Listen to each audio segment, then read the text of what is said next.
Good evening, everybody, and welcome to Last Orders here at the Cannon Chatter Arms. Sorry, we're just laughing because we've already done this introduction once. I realised I hadn't hit the go live button. So, yeah, this is what happens when you try to put together a new show, some new content. As we said before, our shows are going to take place here in the Cannon Chatter Arms, and I hope everybody's got a drink. I know I'm on the whiskey and coke tonight. I'm on the glass of wine. You're back on the wine again. Yeah. Great to have everybody with us. G, how are you? You know, I'm good, man. Can't complain. Yeah, I'm really, really good. This feels like, I don't know, I feel kind of like quite optimistic and quite confident about Arsenal at the moment, despite a really obviously disappointing result. Had a busy weekend, so I've kind of caught up on some sleep. So yeah, no, I'm all good this end, man. How are you? Yeah, I'm the same. It's kind of weird.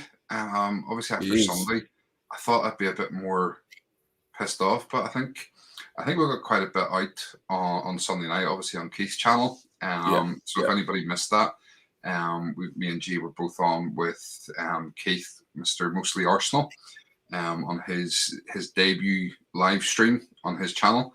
So if you did miss it, obviously after our show, go over and check that out. I can see he's in the chat already. We had a great chat that night, obviously about the game and a really in-depth piece on obviously the No More Red campaign.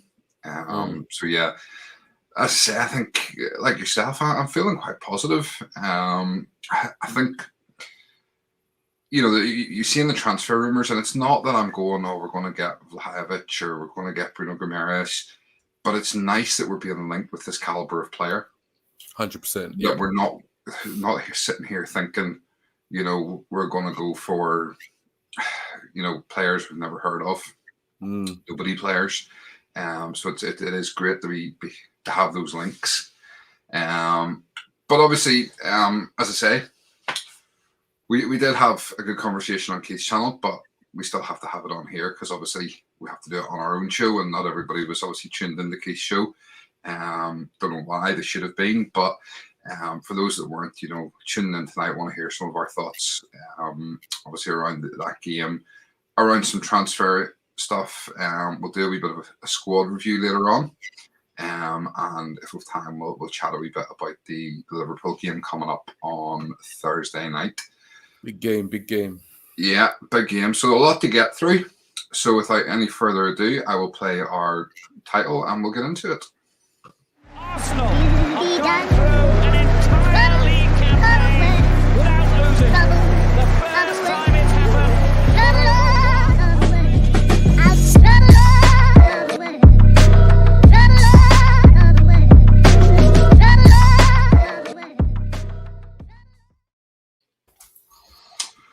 Okay, so let's go to the comments. First up, we have Lottie. Evening, guys. How do you manage that? Do you know what? I have no idea how I managed it.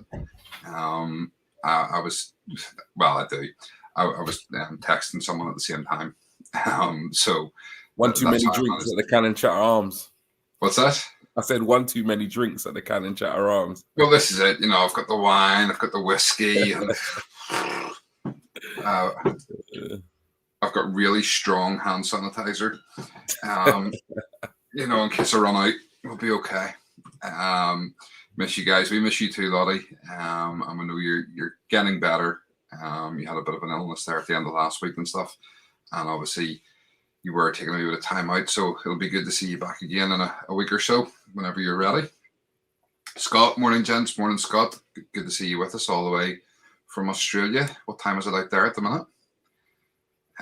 Keith, pub's open. It is indeed. Yes, it is. The pub will always be open with us. Lottie, Keith, nice to see you again. Mark, evening, guys. Confident Vlahovic will be an Arsenal player soon. I'm not so confident, Mark, but good to see you again, mate. We'll have a wee catch up, hopefully, maybe later on this week, buddy. And Gary, hello, Stephen G. Hello, Gary. How are you tonight, mate? Scott, 8:09 a.m. Bit early for a drink. It's not really. 6 p.m. somewhere. Are you teaching today, Scott? Because if you're not, it's okay. You know, you're allowed to drink.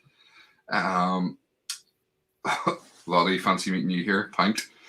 Keith's buying. TSG22. Hello, Stephen. And I sent some pictures from Sunday's game and the view I had. Have you only just sent those? You have sent me. Sorry. Wow. Some good photos there. Right behind the goal. I'm not going to be able to get them into the show tonight, but what we will do on, I think, Friday night, possibly, if we're back, or the next show, I'll definitely bring them up on screen for you, because I did say send me them through and we'll get them up for you. So we'll definitely do that in the next one. Chris, hi guys, hope you're all well. Hope you're well too, Chris. School holidays for another fortnight, so free as a bird. Then get the drink poured, Scott. It's okay. You have our permission to drink at 8 a.m. in the morning. Just pretend you haven't stopped from last night. That's what we do. Keith, bottle of rosé, please. Right. Wow. Comments flying in already. Great to see so many of you with us tonight. And this is obviously a Tuesday night rather than the normal Monday night. But do you know what? We thought we'll mix things up a wee bit and try out new things. We haven't been quite as active, obviously, in the new year. This is only, I think, our second show this year. And it's just we're throwing about some ideas for new content and stuff at the minute. So we're working on some other stuff just in the background, and you know, we're appearing on lots of other people's shows and stuff at the minute as well. So you can see plenty of us about and hear plenty of our opinions. May just not be on here at the minute, but we will be back to regular shows, I think, from sort of going forward from now anyway.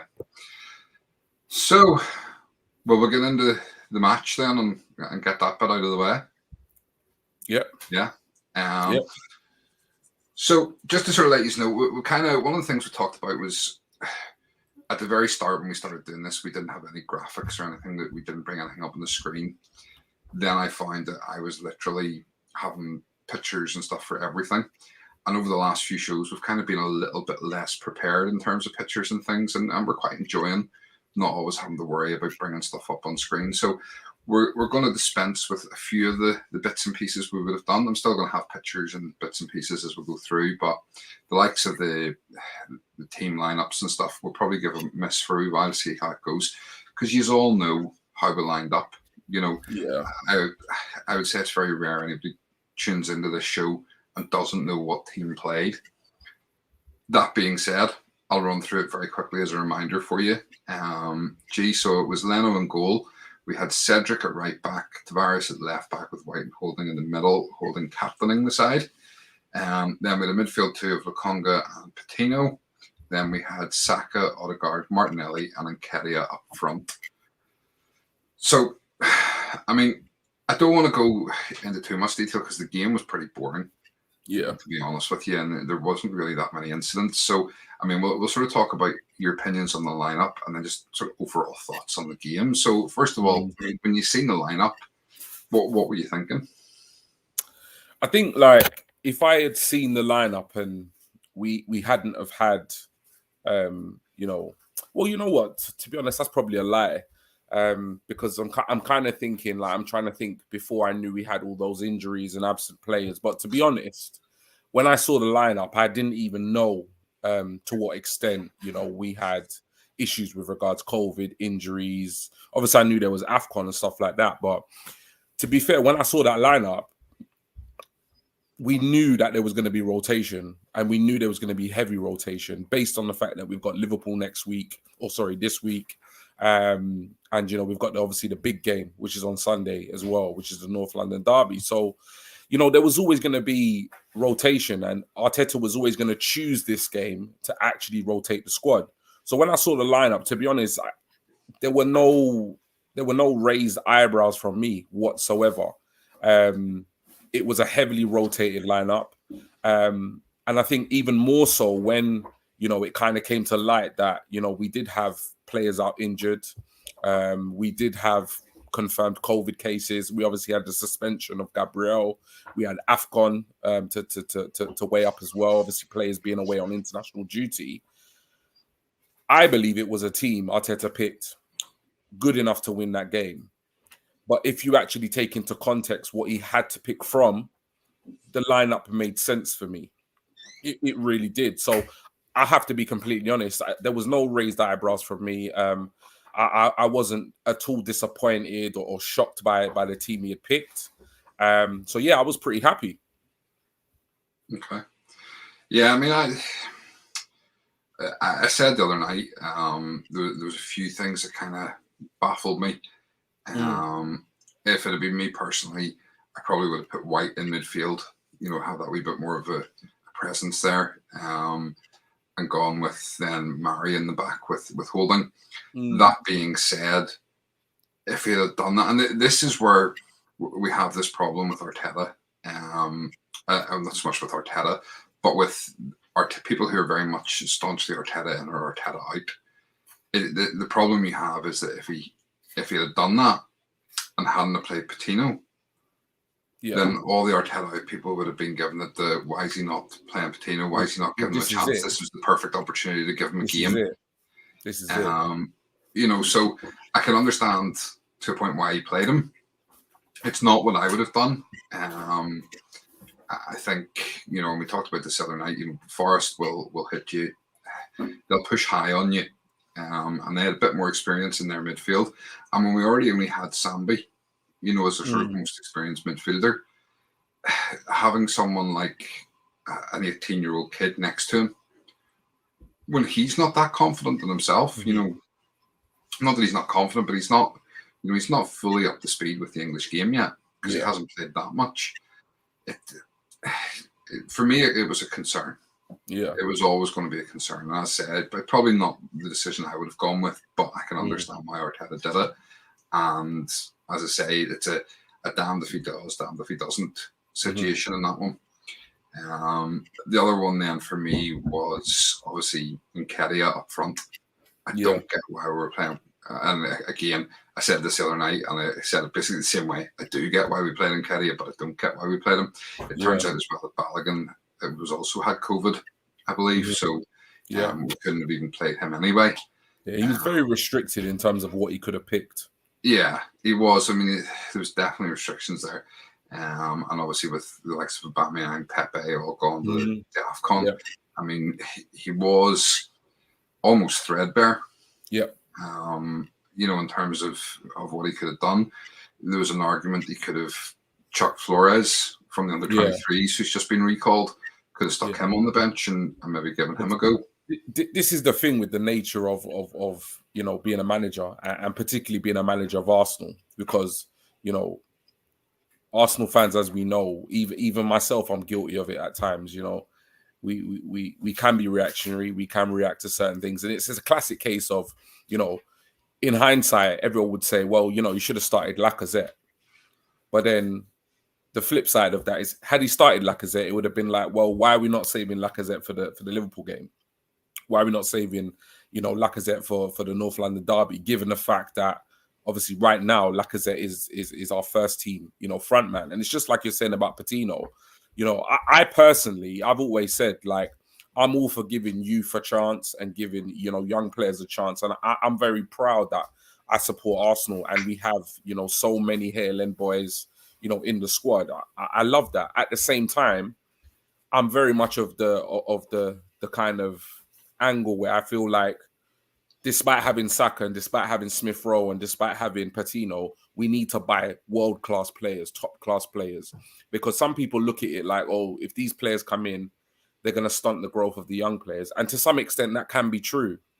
But also, if a player is of a certain standard or a certain quality in terms of potential, a player like Smith Rowe and Saka and the quality they possess and the potential they possess, they will learn from those players as well. I've always said that I feel like we rely too much on our young players. And I still feel that way. I still feel that the likes of Saka and Smith Rowe, as good as they are at their age, I don't think they should be, in the first team week in, week out. I do feel like they should still be rotating with maybe, a more kind of senior experienced player. So it's like he picked Patino, and obviously the fan base, let's face it, the fan base were in support of Patino playing that match, because when that lineup came out, I didn't see no negative tweets about Patino starting. Everybody was in support, obviously Patino, he came on in the last game, he scored a goal in whatever game he made when he made his debut. Then all of a sudden, we lost the game, and it's like Patino's not ready. Why did you pick him? Etc. Etc. Etc. So it's like it's one of those things where, particularly, I think with any manager, it's one of those things, like you said, you're damned if you do, you're damned if you don't, and particularly with being an Arsenal manager. If things don't go your way and results don't go your way, the fan base just turn on you. And that's why I never really made any qualms about the lineup before the game or after the game, because I was happy with the lineup pre-game, and I'm not going to criticize the lineup post-game because I was happy with it pre-game. So it doesn't make sense. I'm not going to contradict myself.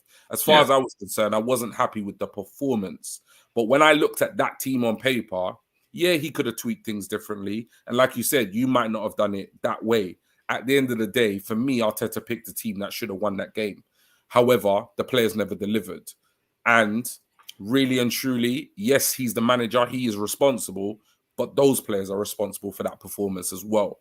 So, yeah, I'm not going to get onto him because of the team he picked, because I was pretty happy with it. Yeah, no, absolutely. I mean, I agree. And again, I said it the other night, if you look at that team, with the exception of Patino, every single one of them had started Premier League games. 100%. Albeit in the case of Sambi and Tavares, not that many. But Premier they've all League started players. Premier League and are regular Premier League players. So Yeah. there's no reason, they just didn't seem up for it. Yeah. That lineup, the lineup that Arteta picked is not the reason why we lost that game. No. It's not the reason why we lost that game. And if any Arsenal fan out there is believing that that's the reason we lost the game, then I don't know. I don't know what I can say to you. But we lost that game based on the performance of those individual players and not the players that he picked.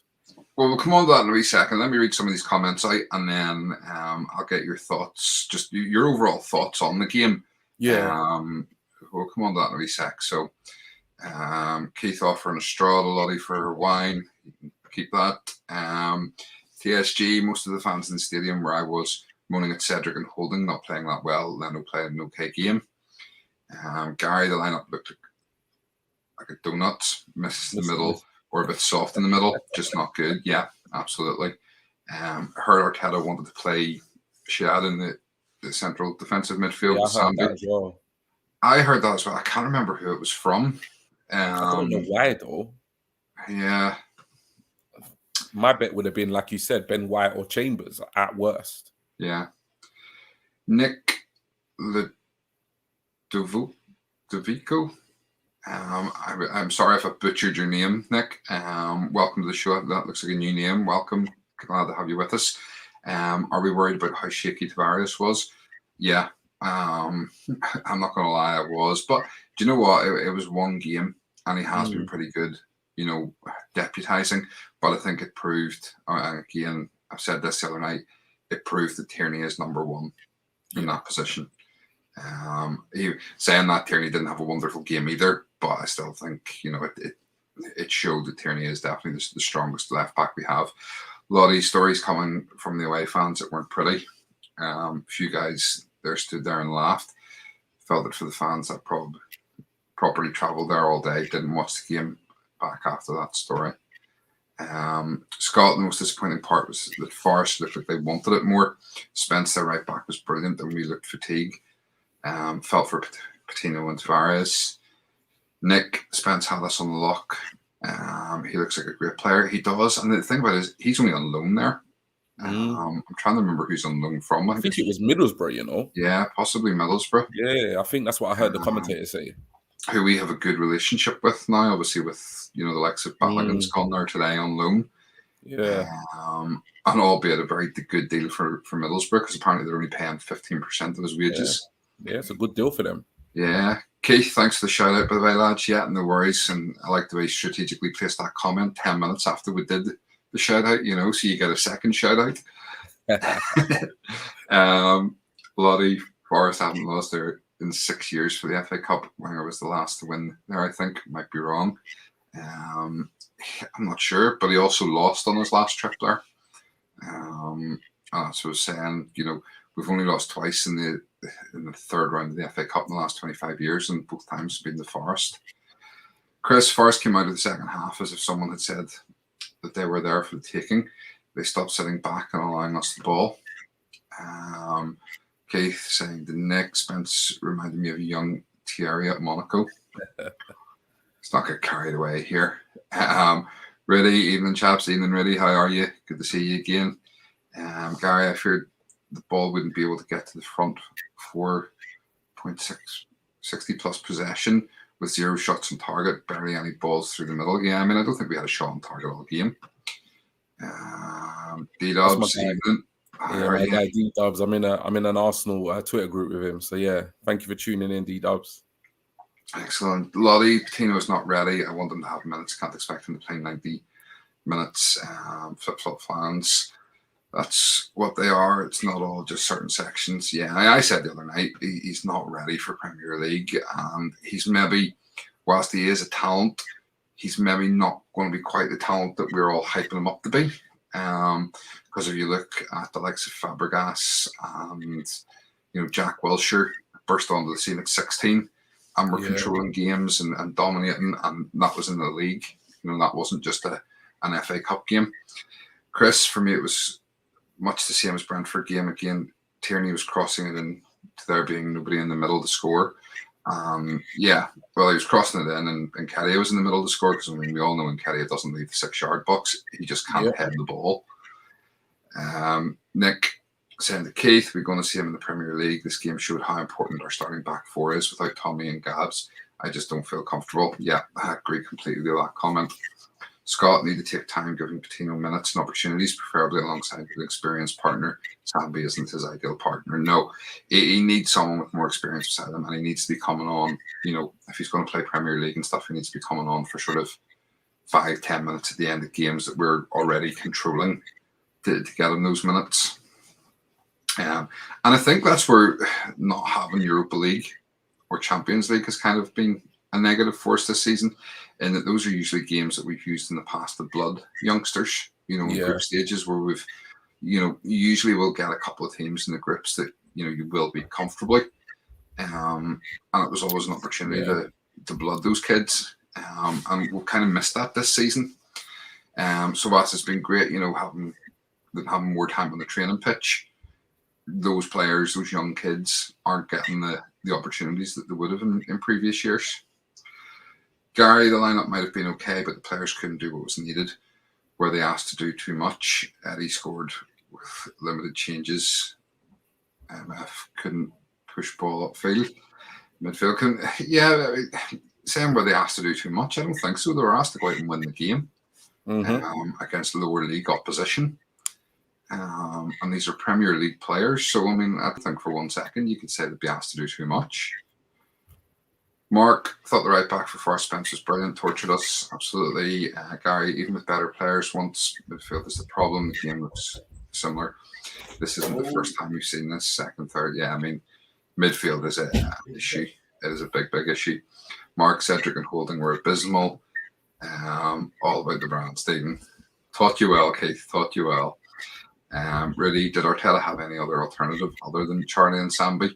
That was the best he could pick.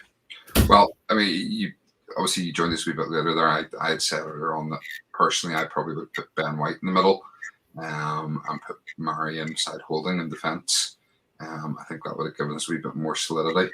And, Ben White, obviously, we've seen his ball playing skills and his ball carrying skills. I think could have done a job in midfield quite well, and he did that at Leeds. So for me, yeah, that's what I would have done. But as we said, Arteta was limited in his options. So thank you for all those comments. Tired now reading all them out. So I'm going to give you a chance to talk now, G. Give us your sort of overall thoughts on the game. I mean, yeah, just your overall thoughts in general. It was mad because bad performances, whatever you want. Yeah, it was mad because I worked this weekend. So I worked basically from Monday all the way through to Sunday.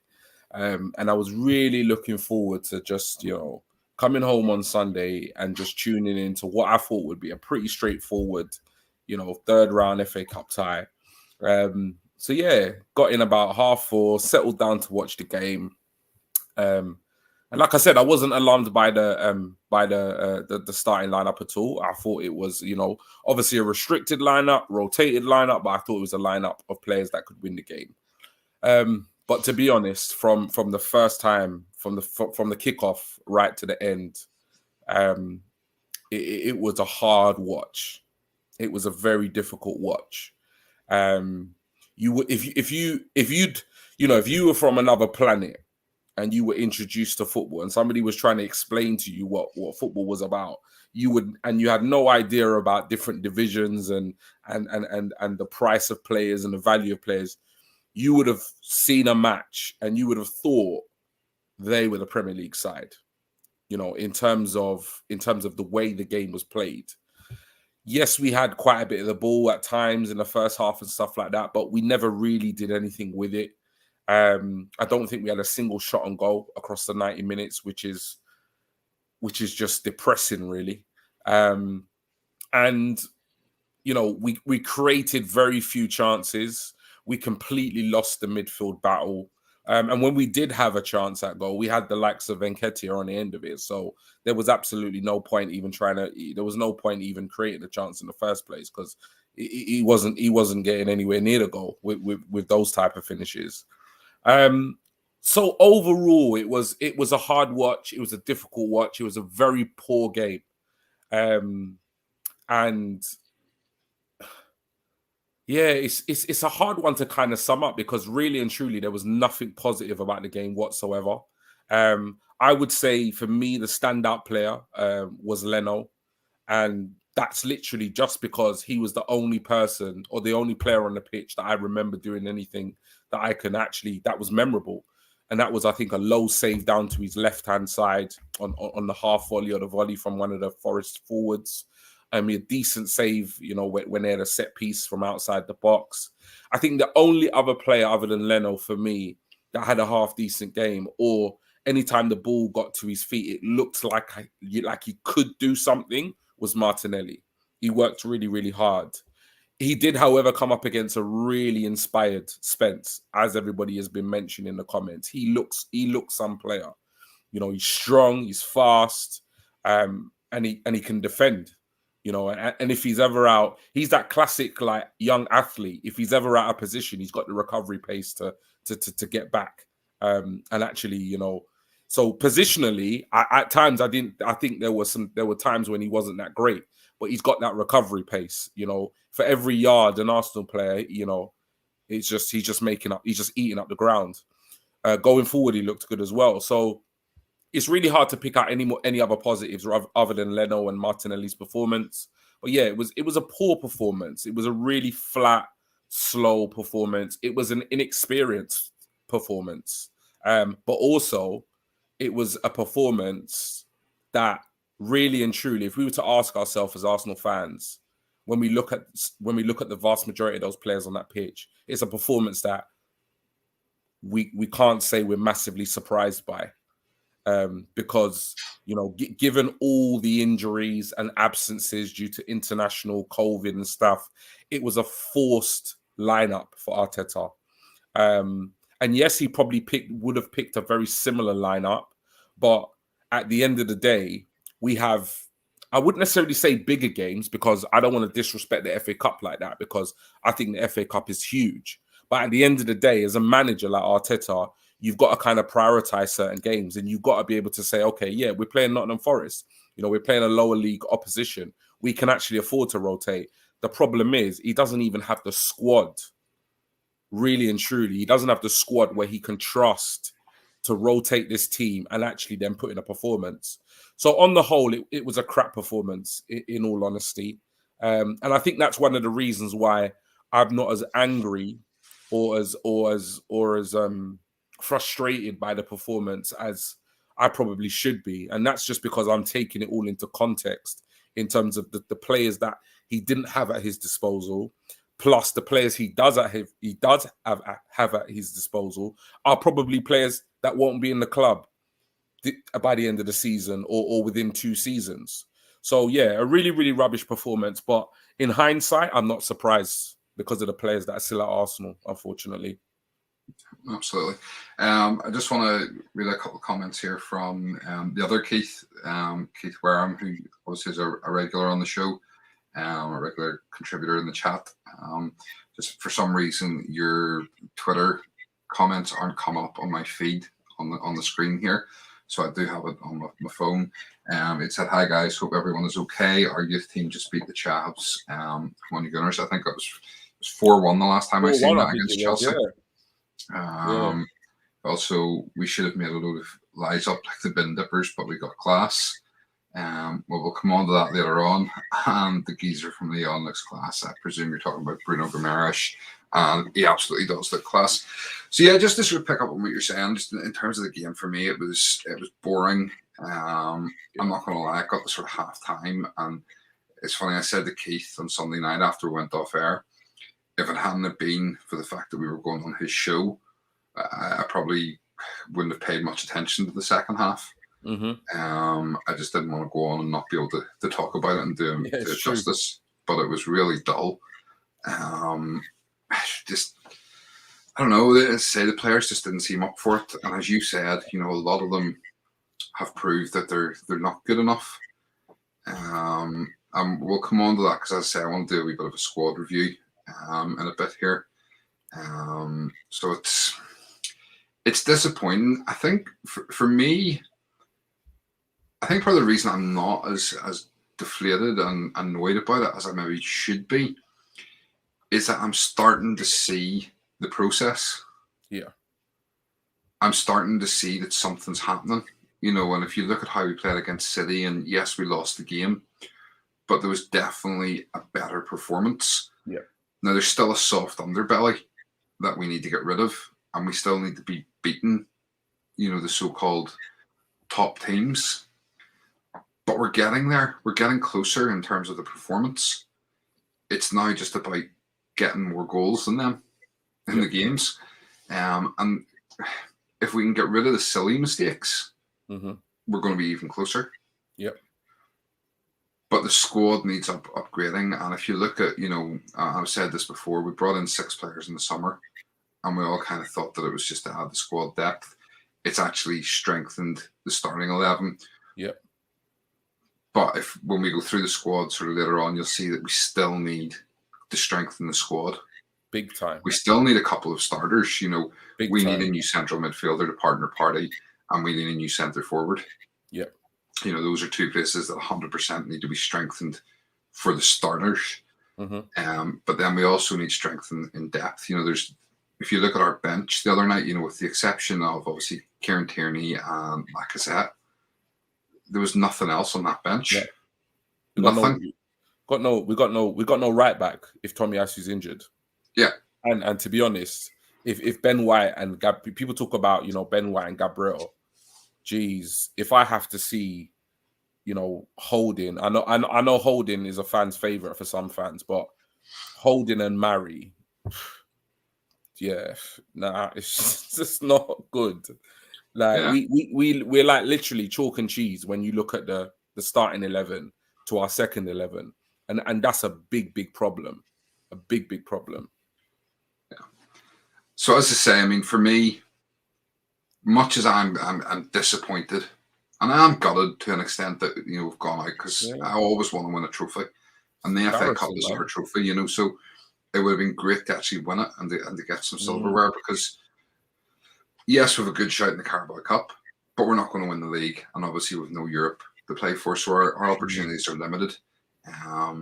So it would have been nice to have another cup run to enjoy. Yeah.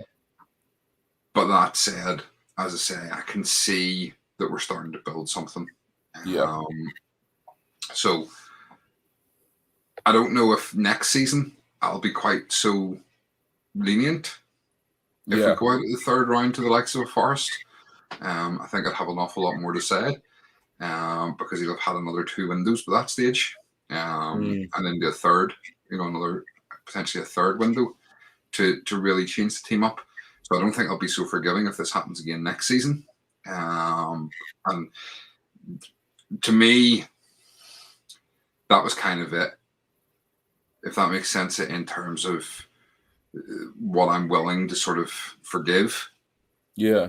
we have to see the progress now for the rest of the season. We have to see us really kick on.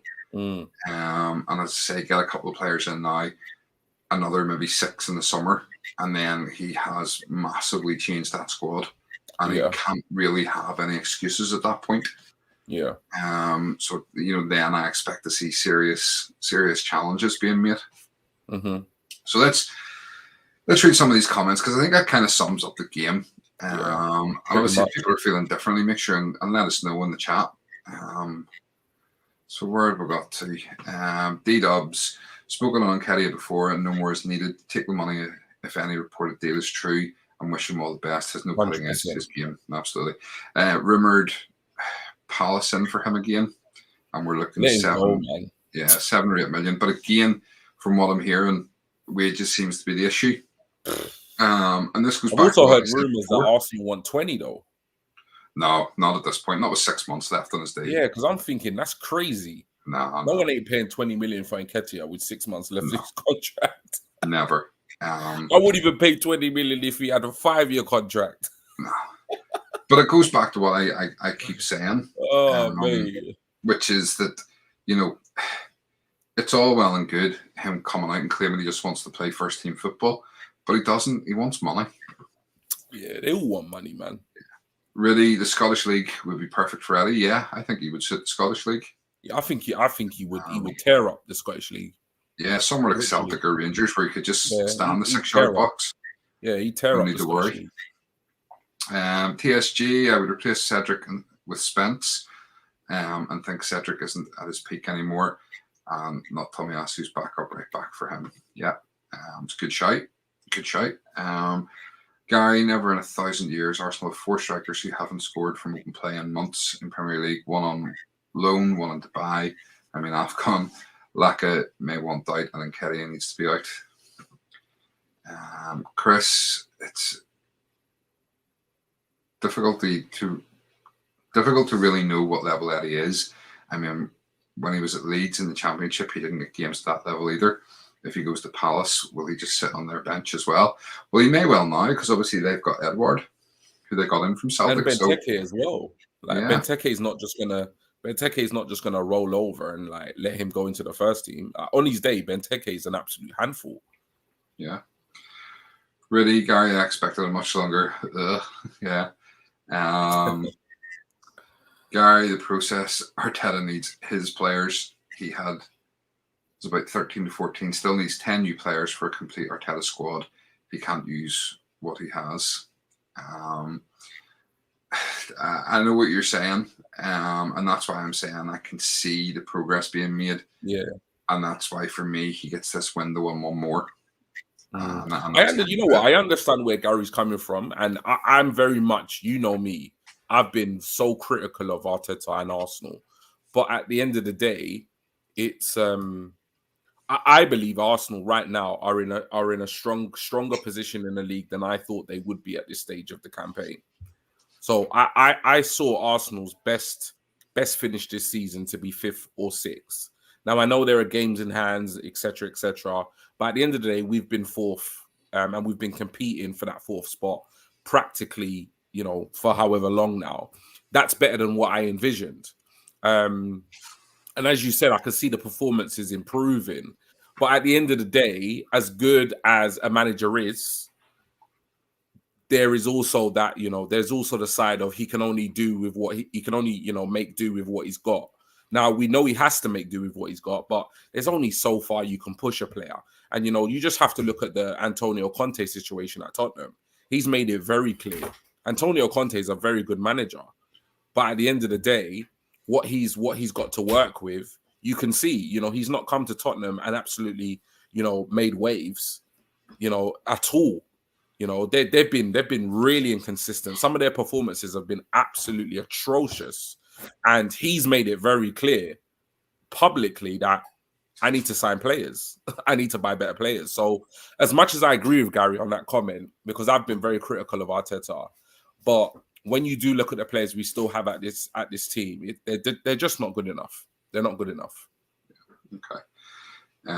Gary just telling me that he's wearing out his HK. Chris, they said that when Kalashnik was coming on, McCoy's questioned it, and the other commentator said that there wasn't really anyone else on the bench to bring on.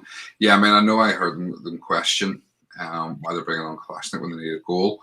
But I did say the other night, at least he came on fired up.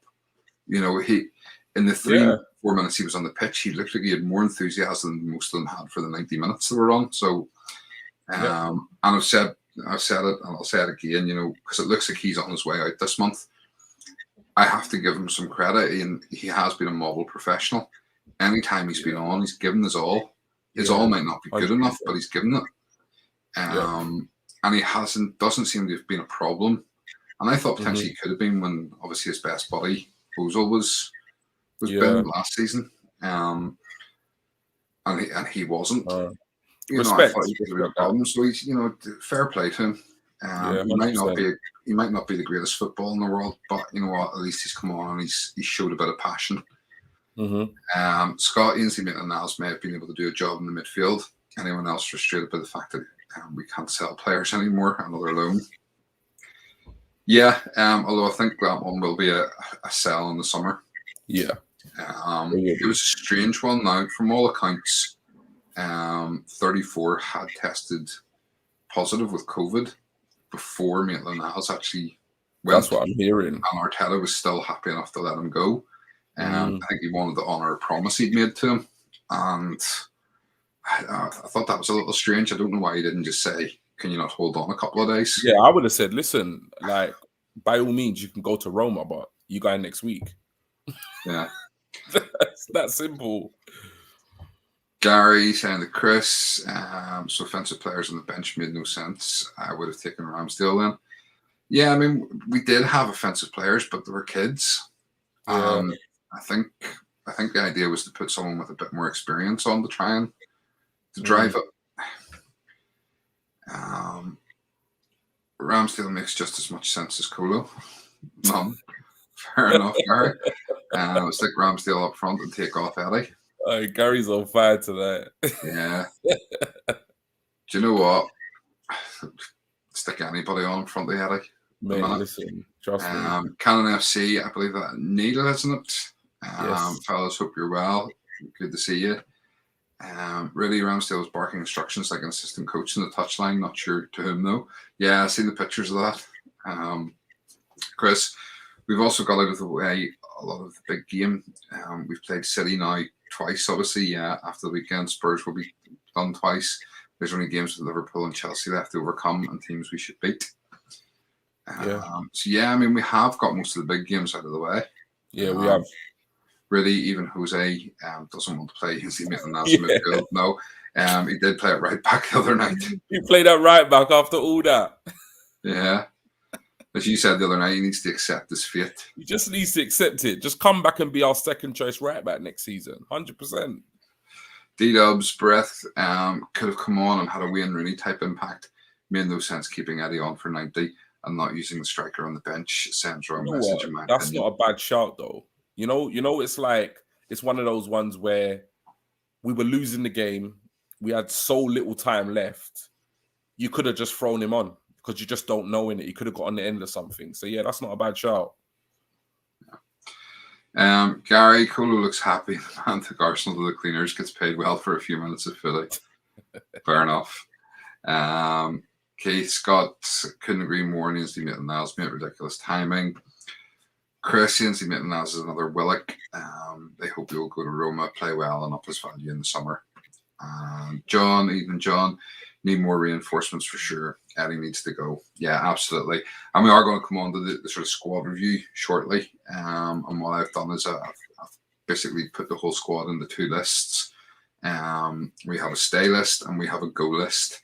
And it'll be interesting to see, obviously, G, your take on what I've put together. And you guys in the chat, be interesting to get your opinions, whether you agree or not. So we'll move on. Really, I'm willing to pay anything to watch Kolo's testimonial. All right. We'll move on and we'll have a look at, obviously, a little bit of the transfer gossip. So obviously we've seen Maitland-Niles go out on loan. We've seen Balogun go out on loan. And obviously with Balogun, it's more a case of we want him to get first-team football at a higher level.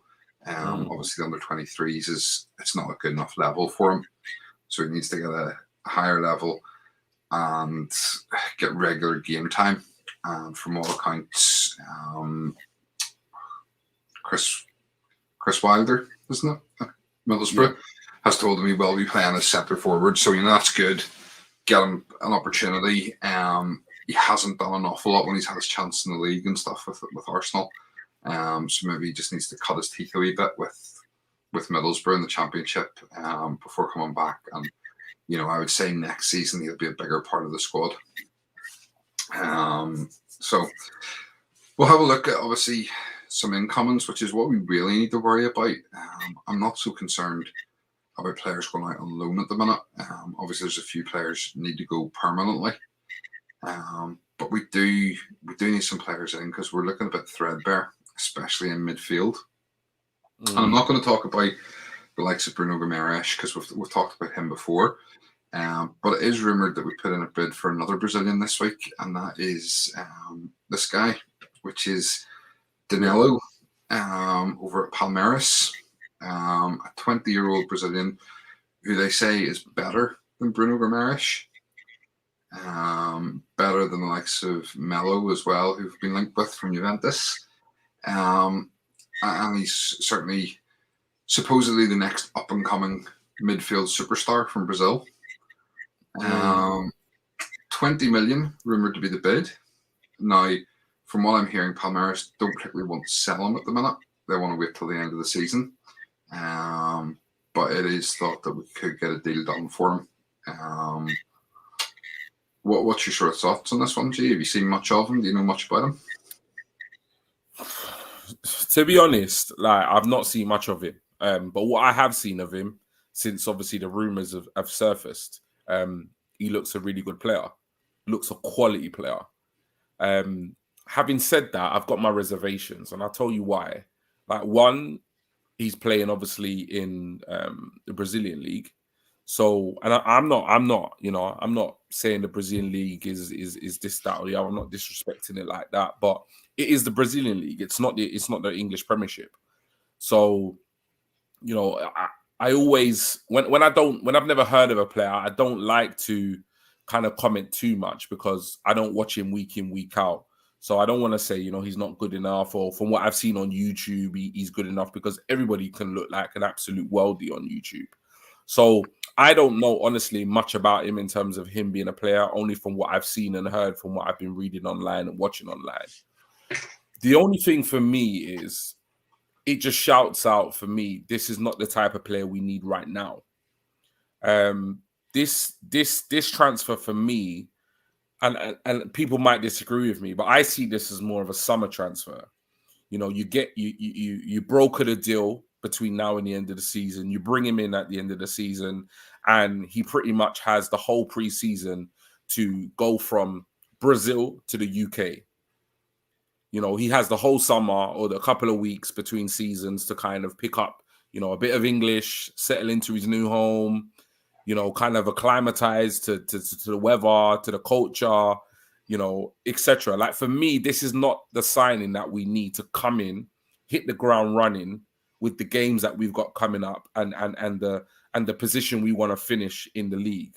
Now, I could be completely wrong. He could come in and he could absolutely just take the Premiership by storm and absolutely guarantee us, top four.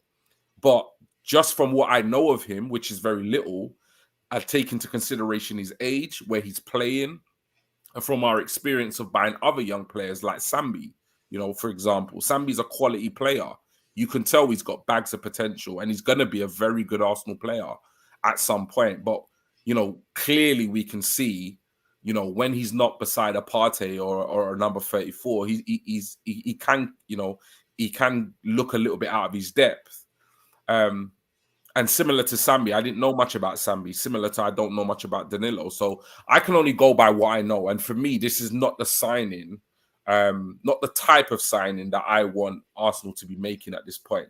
If we make the signing, in addition to another midfielder or two midfielders that can come in and slot straight into the team, who know the Prem or who at least plays in a big European team, That's what I'm looking for. You know, I personally would prefer us to bring in, you know, I can't pronounce his name. I can't even think what his name is, but the Liverpool guy who went to PSG and he's flopped. Gini Wijnaldum. Yeah, Wijnaldum. I would prefer us to bring in Wijnaldum, whatever his name is, this January as a loan, because I feel more confident that he could kind of just come into the team. He knows the Prem and he can just slot into that side. And that's not me saying anything against, you know, signing Danilo. By all accounts, he looks a phenomenal player. You know, if we're interested in him, that tells you that he's a good player. But for me, he's just not the type of player that we need right now. That's going to slot straight into that midfield. He's not going to settle quickly. And I just can't see him being integrated into that team and settling as quickly as we need him to. Because he's going to come into that side and the games are coming thick and fast. It's almost like now every game between now and the end of the season is a cup final for that top 4. And I just don't see the profile of the player being the right fit for what we need right now. But by all means, signing another young, you know, potentially world-class player in the future for the end of the season, for next season, I'm all for that. But right now, I just don't believe that's what we need in terms of a signing. Okay, fair enough. I mean, for me, again, I don't know an awful lot about him, so I'm not going to sit here and pretend. I just think we need players through the door, especially in midfield.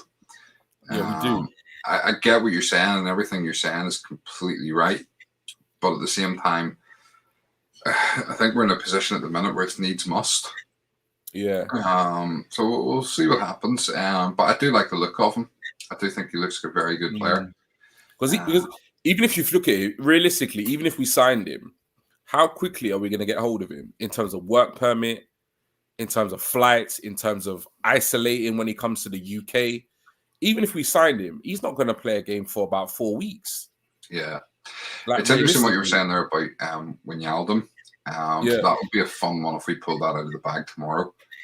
You know, and out of the blue, that one was done, and we got him registered by lunchtime. I'd be happy with him.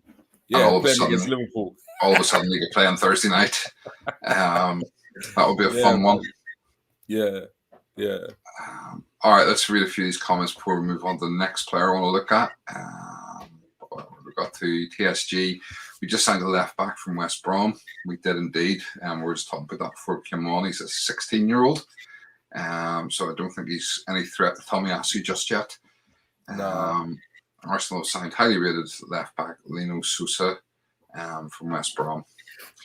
Keith, just want to get this out there. Ollie Watkins probably not gettable in January, but I'm a huge fan and imagine the look on their little faces if we got him. Rivals. Yeah, I like Ollie Watkins. I do, but is he of the caliber of player that's going to take us to the next level? Yeah, I have my doubts. I'm not sure. I've got my doubts as well. I have, and it's a bit of a shame because he's a gooner. He's a diehard gooner. But yeah, I'm not. I've got my reservations as well, Stephen. I think if we'd have bought him in the summer, because in the summer we were sort of saying what we're expecting, what we're pushing for is Europa League. Get back in the Europa League this season. But all of a sudden, we're looking at this and we're going, right, well, we're just over halfway through the season and we're in contention for top 4. And there's no reason why we couldn't get top 4. Yeah. And we're being linked with the likes of Vlahovic and Isak. And Isak. And we're going to talk He's not in that caliber. Yeah, he's not, for me, at that level. I may be wrong, but I just don't think, for me, he's not there. Neil Edu Brazilian connection, absolutely. Obviously in terms of Danilo. So Keith, Chris, but nobody knew Gabriel and Martinelli, and they turned out to be good. True. True. Although Martinelli did have trials at United, and they turned them down. Gary, first signing, laugh my ass off. Arsenal signed 16-year-old highly rated left back from West Brom, courtesy of Chris Wheatley. So we done now. Part of me didn't want to believe the story when I read it was Chris Wheatley reporting it, just purely because he's annoyed me today. with his. He said, I don't know if you've seen it. He said that Eddie wasn't at the game on Sunday. Then he deleted his tweet because he was out. Or he was off, obviously trying to negotiate deals. Yeah. For potentially Jonathan David or for Vlahovic or whoever, Bruno Guimaraes or whatever it was. But he was at the game, and there was like photographic evidence of him sitting there. And he deleted the tweet. Did he? Yeah, these guys, a lot of the time, it just shows you, though, they just talk nonsense. Yeah. Keith saying Guimaraes and Wijnaldum. Would you take the two of them, Guimaraes and Wijnaldum? You got Guimaraes on a permanent and Wijnaldum on loan. So if we allow Juve to get Guimaraes, I'm gonna be so annoyed. Yeah. Oh no, particularly after the saga with Locatelli. Like, seriously, man. What do they need another midfielder for? I don't understand it. And you know what? Like, everyone's talking about, I see these articles like, you know, I'm not, no disrespect to Juve. Obviously, they're a massive club, you know, as is Arsenal. But it's almost like, you know, Italian giants, Juve of like, you know, past Arsenal in the hunt. And I'm just thinking like, okay, yeah. You know, one, Serie A is nothing on the Premier League. It's nowhere near as competitive. You know, if you put Arsenal in the Italian league, we'll probably win it. You know, in terms of the way this Serie A is. And two, they're fifth in Serie A right now. They're literally fifth, and they're like 3-4 points off top four.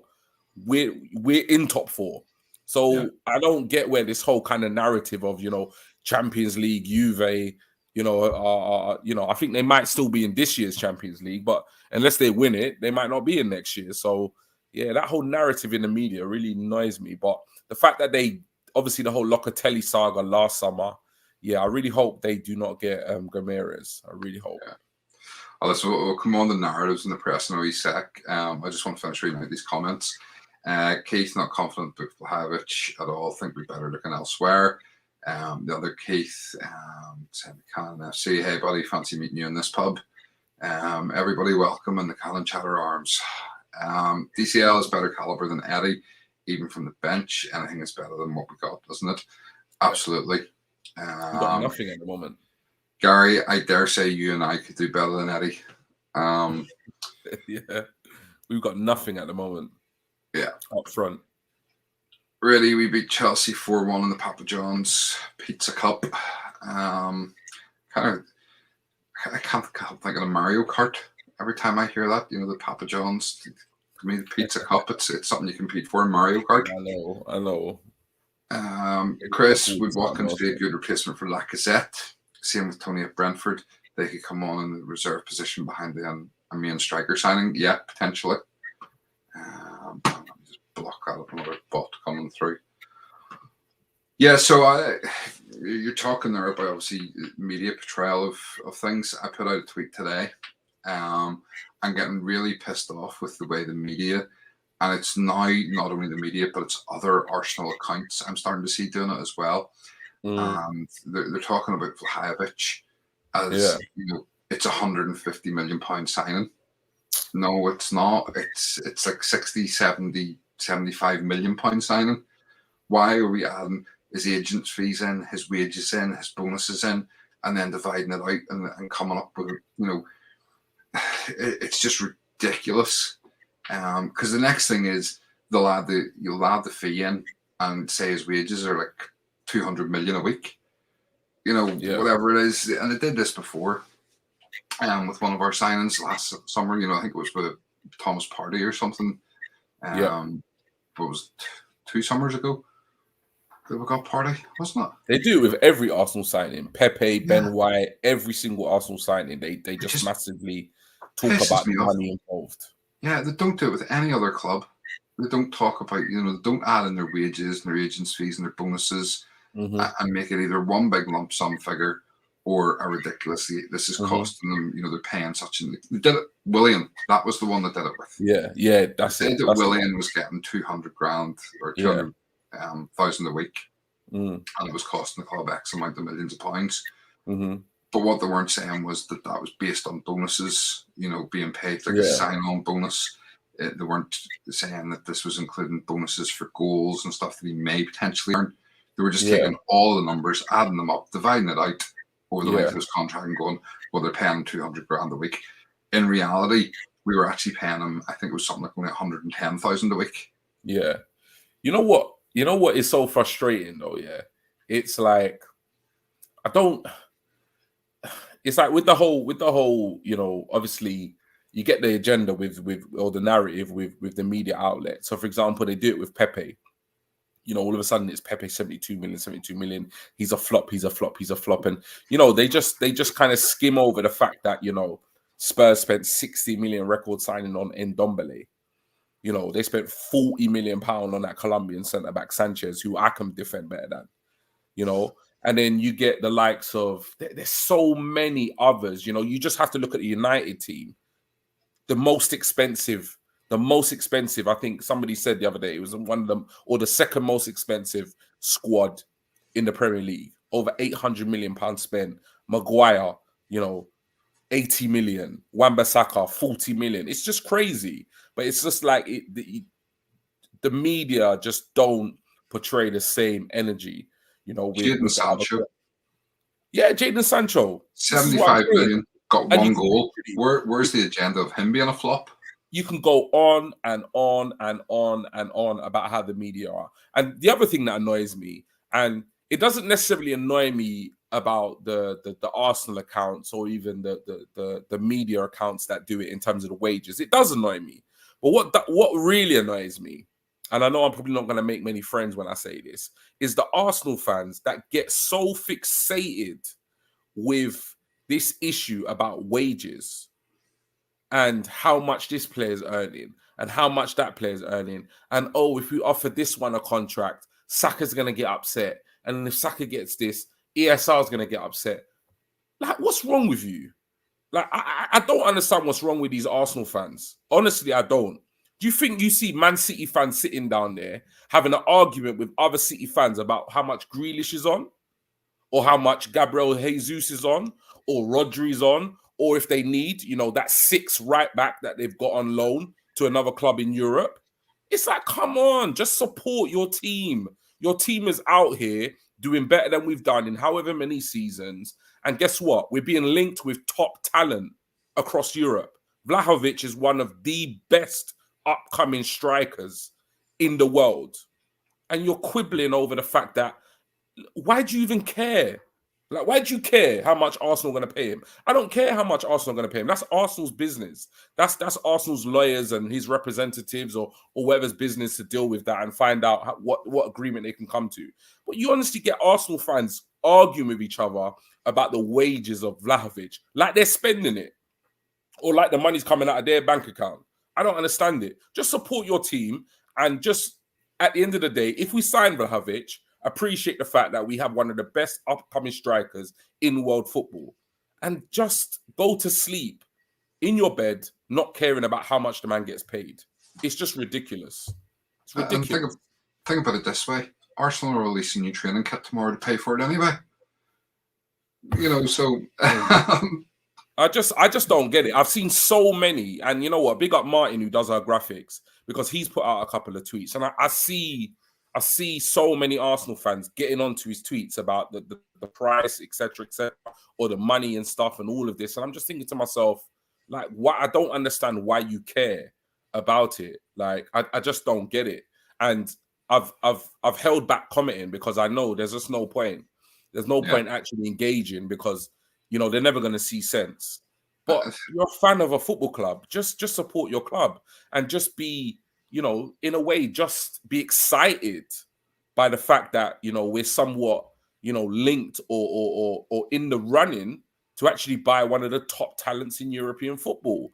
Why are you worrying about what the guy's going to pay or who at Arsenal's going to pay or sanction the deal? This ain't Football Manager, man. Like, what are you doing? This is like, come on.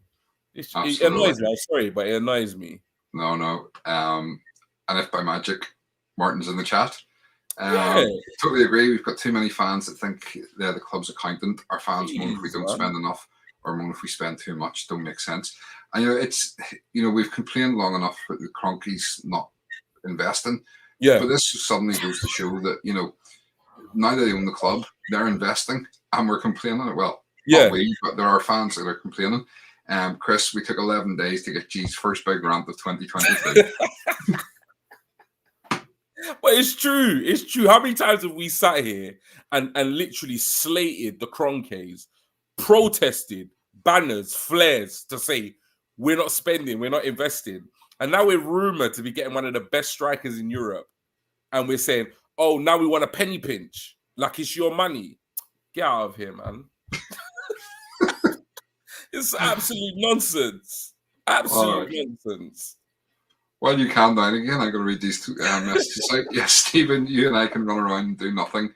Actually, we only need to run about 10 foot from the 6 foot spot on the left to the right with beer in hand and not spill it. Challenge accepted. I will join you in that.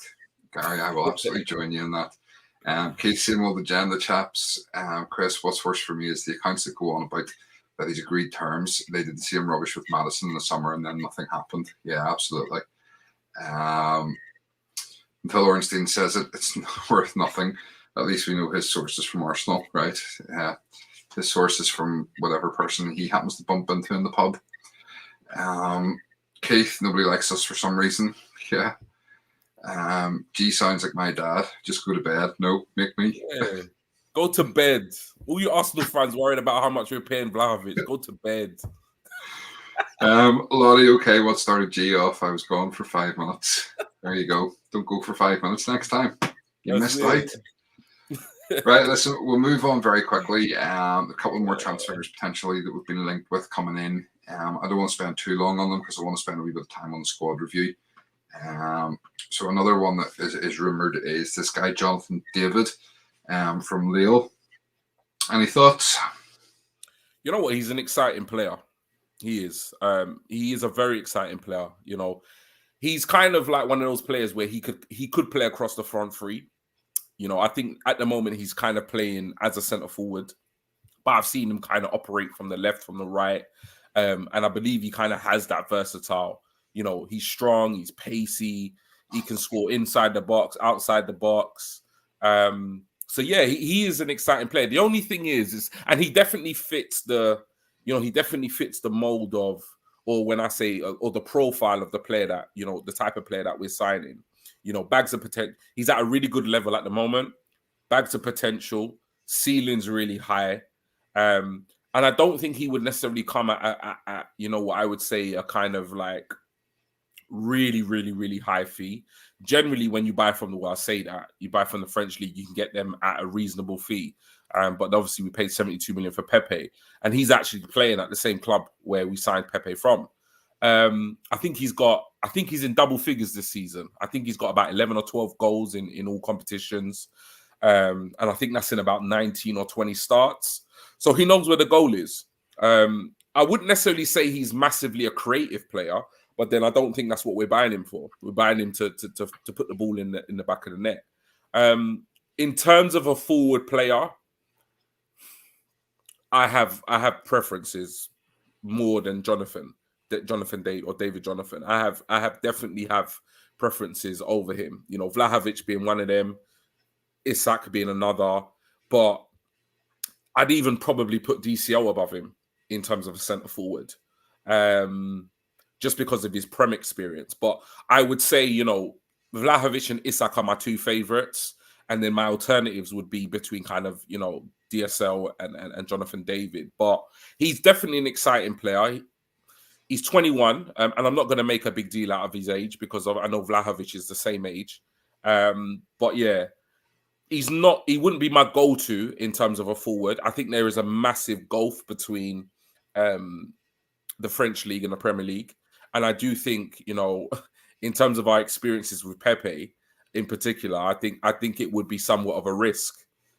Because I have to say, I'm always honest on our shows. I was absolutely convinced by Pepe. Absolutely convinced. You know, and when he came to obviously Arsenal, I thought he would honestly take us to a whole nother level. And while his stats are good, he's not really cemented his place in the side, maybe apart from maybe the back end of last season. So I'm hesitant with this one. I feel a bit hesitant, but he looks a top quality player. And I think in terms of options or alternatives to some of our first targets, he's definitely a good player. And look, if he came to Arsenal, you know, I'm not going to be crying about how much you paid for him. That's for sure. Here's one for you, because I heard a rumor. Again, just a rumor. Yeah. They'll want Pepe back. Would you swap them? Yeah, I would. Right now, I would, but I wouldn't do a straight swap. I think, regardless of Pepe's form, I still think it should come with, some more on top. Yeah, what's that? A premium? Yeah, it should, because Pepe was their star man, and like I said, although he's not necessarily cemented his name on the first team, I still think we can get a good value for him. But I guess it just depends how much Arsenal or Lille value Jonathan David. But right now, I can't really come up with a legitimate argument as to why we should massively keep hold of Pepe.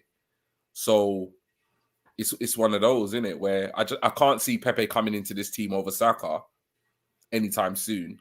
So to swap him and get a forward, because realistically, if we look at Arsenal, I know we're going to do a squad review, but we're somewhat looking at potentially having not a single centre forward in our side next season, apart from Balogun when his loan ends. Well, if that happens, we're not only in the lookout for one forward, but potentially at least two. So, he could be a second option. Would you? I don't know. It's a tough one because we need a striker right now.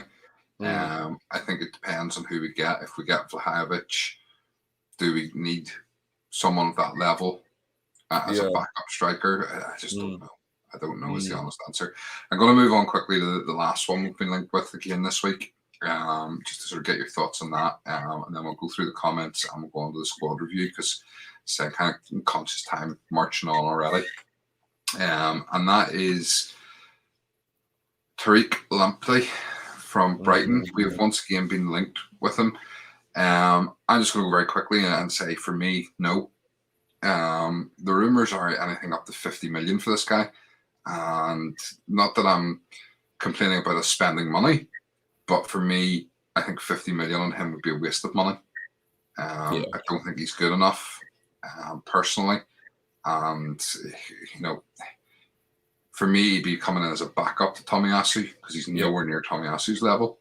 And I can't see us spending 50 million on a backup right back. Yeah. Any thoughts?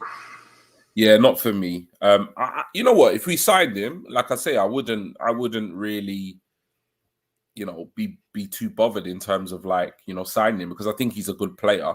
But in terms of the money that's been, touted, like you said, I can't see Arsenal. I can't envision Arsenal spending 50 million on a second choice right back. I'd much prefer him to stay at Brighton, Ainsley to come back and just accept he's a right back and compete with Tomiyasu in that position, personally. But yeah, Lamptey's a good player, but for that money, if we're gonna cough up anywhere near that money, then we need to get Basuma, not Lamptey. Okay.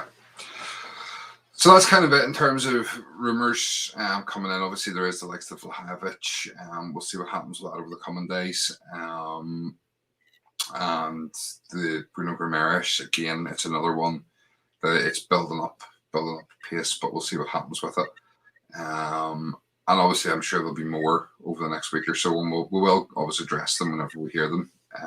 We'll talk about them on the shows. So I'll read these comments and then we'll get into the squad review, which I'm kind of keen to hear people's opinions on.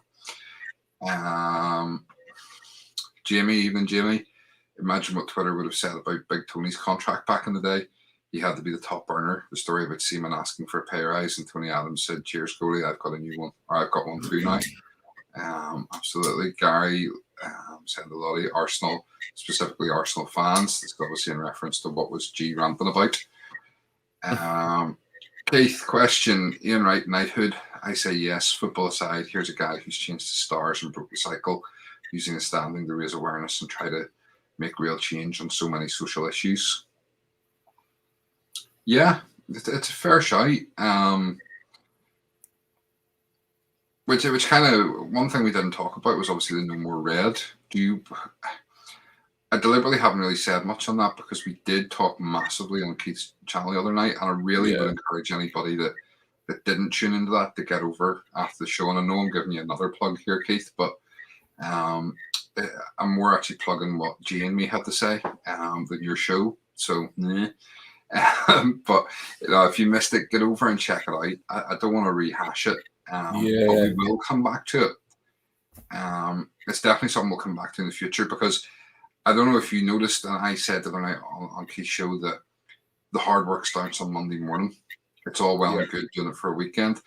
And I've been intrigued and sort of watched how many accounts have gone back to their normal headers and Twitter pictures and stuff like that. And I've deliberately left ours as the no more red. And I might leave it like that for a while. Same. Because this can't drop off. But we'll come back to it on another show. But yeah, Ian Wright, Knighthood. What do you think, Jay? Yes or no? 100%, without a shadow of a doubt. You know, they give those knighthoods out like Skittles these days. So there's no reason why. No, honestly, they do. Some of the people that I see getting knighthooded is just ridiculous. So, you know, if they can get it, there's no reason why, you know, Ian Wright can't get it. He's absolute legend on the pitch, off the pitch, and what he's still doing, you know, for his community and for the youth and the young people, 100%. Okay. Chris, nobody wants the Cronkies to spend money as it doesn't work with their agenda of wanting the owners out. That's a fair shout. Lottie saying to Gary, I know I had to go find my happy pills and heard his reaction to the 11 days comment from Chris when I came back. Chris saying to Keith, if Lewis Hamilton and Tony Blair can get one, then why not Ian Wright? This is what I'm saying. Tony Blair. Come on now. But so Tony Blair, former Prime Minister, it's tradition. Yeah, but Tony Blair, responsible for the Iraq War. Get out of here. Let's not get into politics.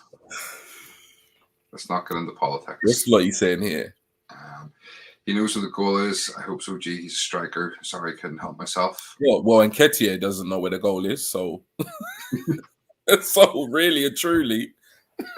Pepe is like one of those fizzy drinks that you've got left open and it's gone half flat. True, but then I always got flat Coke whenever I was sick as a child. So, you know what?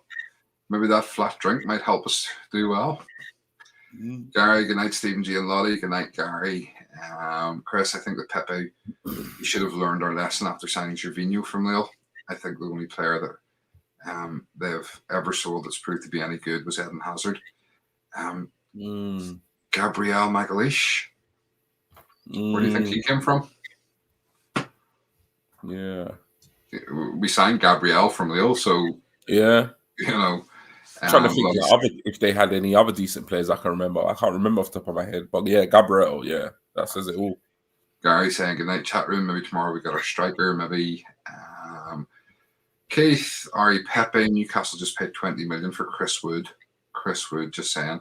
Yeah, 20 million to weaken their relegation rivals. Yeah. No new training kit, Gary. Lottie, Newcastle have money to throw away. Absolutely. Pepe, Chris, I'm sure when Newcastle fans saw the takeover happen, they hope for more exciting players coming in and a forward from Burnley. Brighton won't let him go, too injury prone. White will be covering all the time, and Tommy is not around. Solid move for me. Obviously on Lampley. Lottie, Christmas wish incoming. With some luck for us, Stephen. Absolutely. And Bruno Gomes. Greeting legends, greetings Antonio. How are you?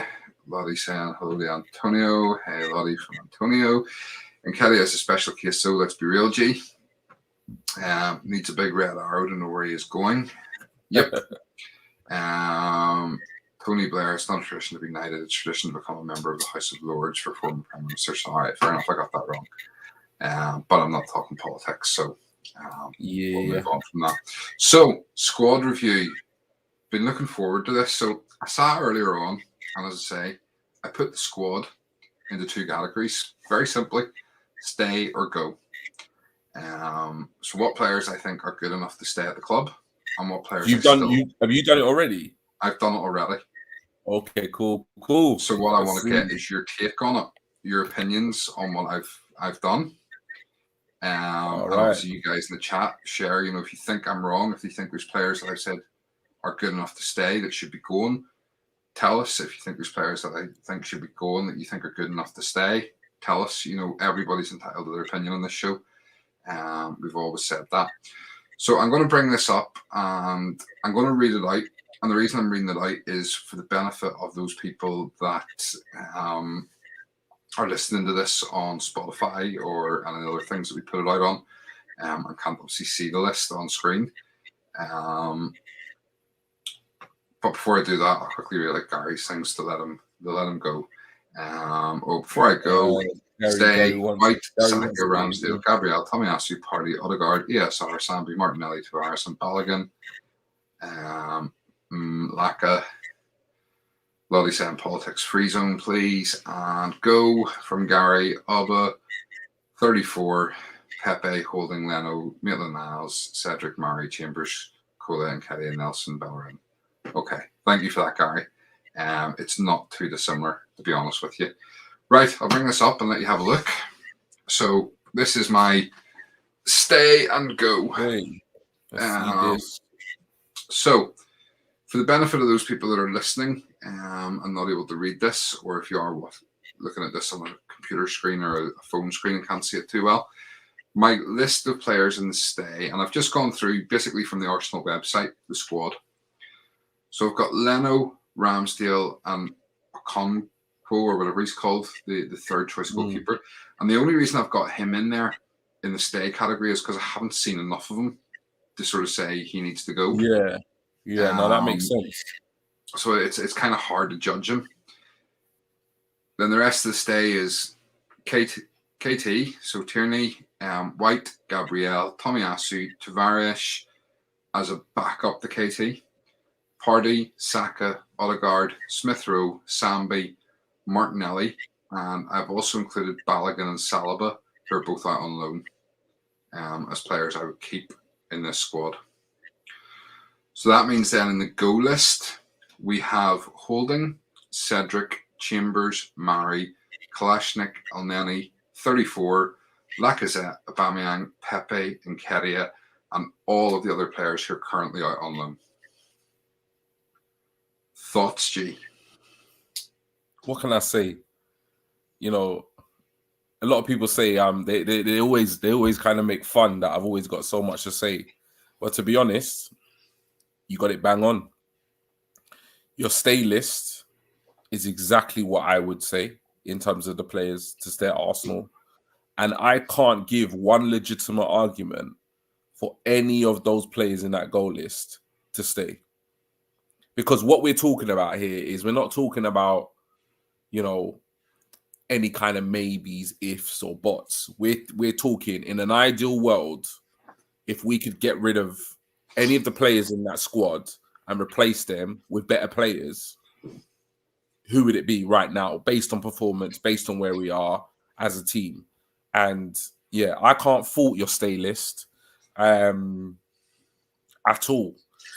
My only concern with some of the players, so for example, I'll go into a little bit more depth because on the whole, I agree with it. So Leno, I can't see him being happy as a number 2. So I think he will eventually go. But yeah, I'm happy. I'm actually happy to keep Leno in the side because from what I've seen of Leno, every time he's deputized for Ramsdale, he's put in a bloody good performance. And I can't really say a bad word about him in terms of his attitude and how professional he's been, despite being knocked off from that number 1 spot. So I have to agree. In an ideal world, I'd like him to stay. I just want to say on the Leno thing, I get what you're saying, and I agree with you wholeheartedly. I also agree. I don't think he will stay. I don't think he wants to stay as a number 2. Yeah, I can't see it. If you remember, right at the very end of last season, I did a thing on one of our shows called the Got to Go 11. Yeah. And you thought it was a brilliant, hilariously funny piece at the time. And Leno was in that. Yeah. And basically the idea behind that was it was an 11 players I couldn't care if they weren't here next season. Yeah. And Leno was in that. And when I say that Leno stay, it's Leno stay on the understanding that he is backup to Ramsdale. Yeah. Because for me, he is an adequate backup for Ramsdale. Mm-hmm. If I had to look at it in terms of Leno as a long-term number one, though, I would want him to go and get somebody else in.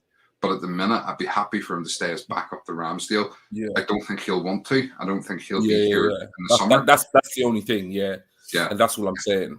I think he will be away in the summer, but I'd be happy for him to stay as a backup to Ramsdale. So continue. Sorry. Yeah, I can't fault you putting him there, because I've almost kind of been, or found myself a bit more fond of him, despite him being knocked off the number one spot. I kind of got a bit more fond of him now he's not playing as much. So it's like, you know, he comes on when he does. And like I said, the performances he's put in when he's come on, for me, he was the only standout player against Forest. Maybe him and Martinelli.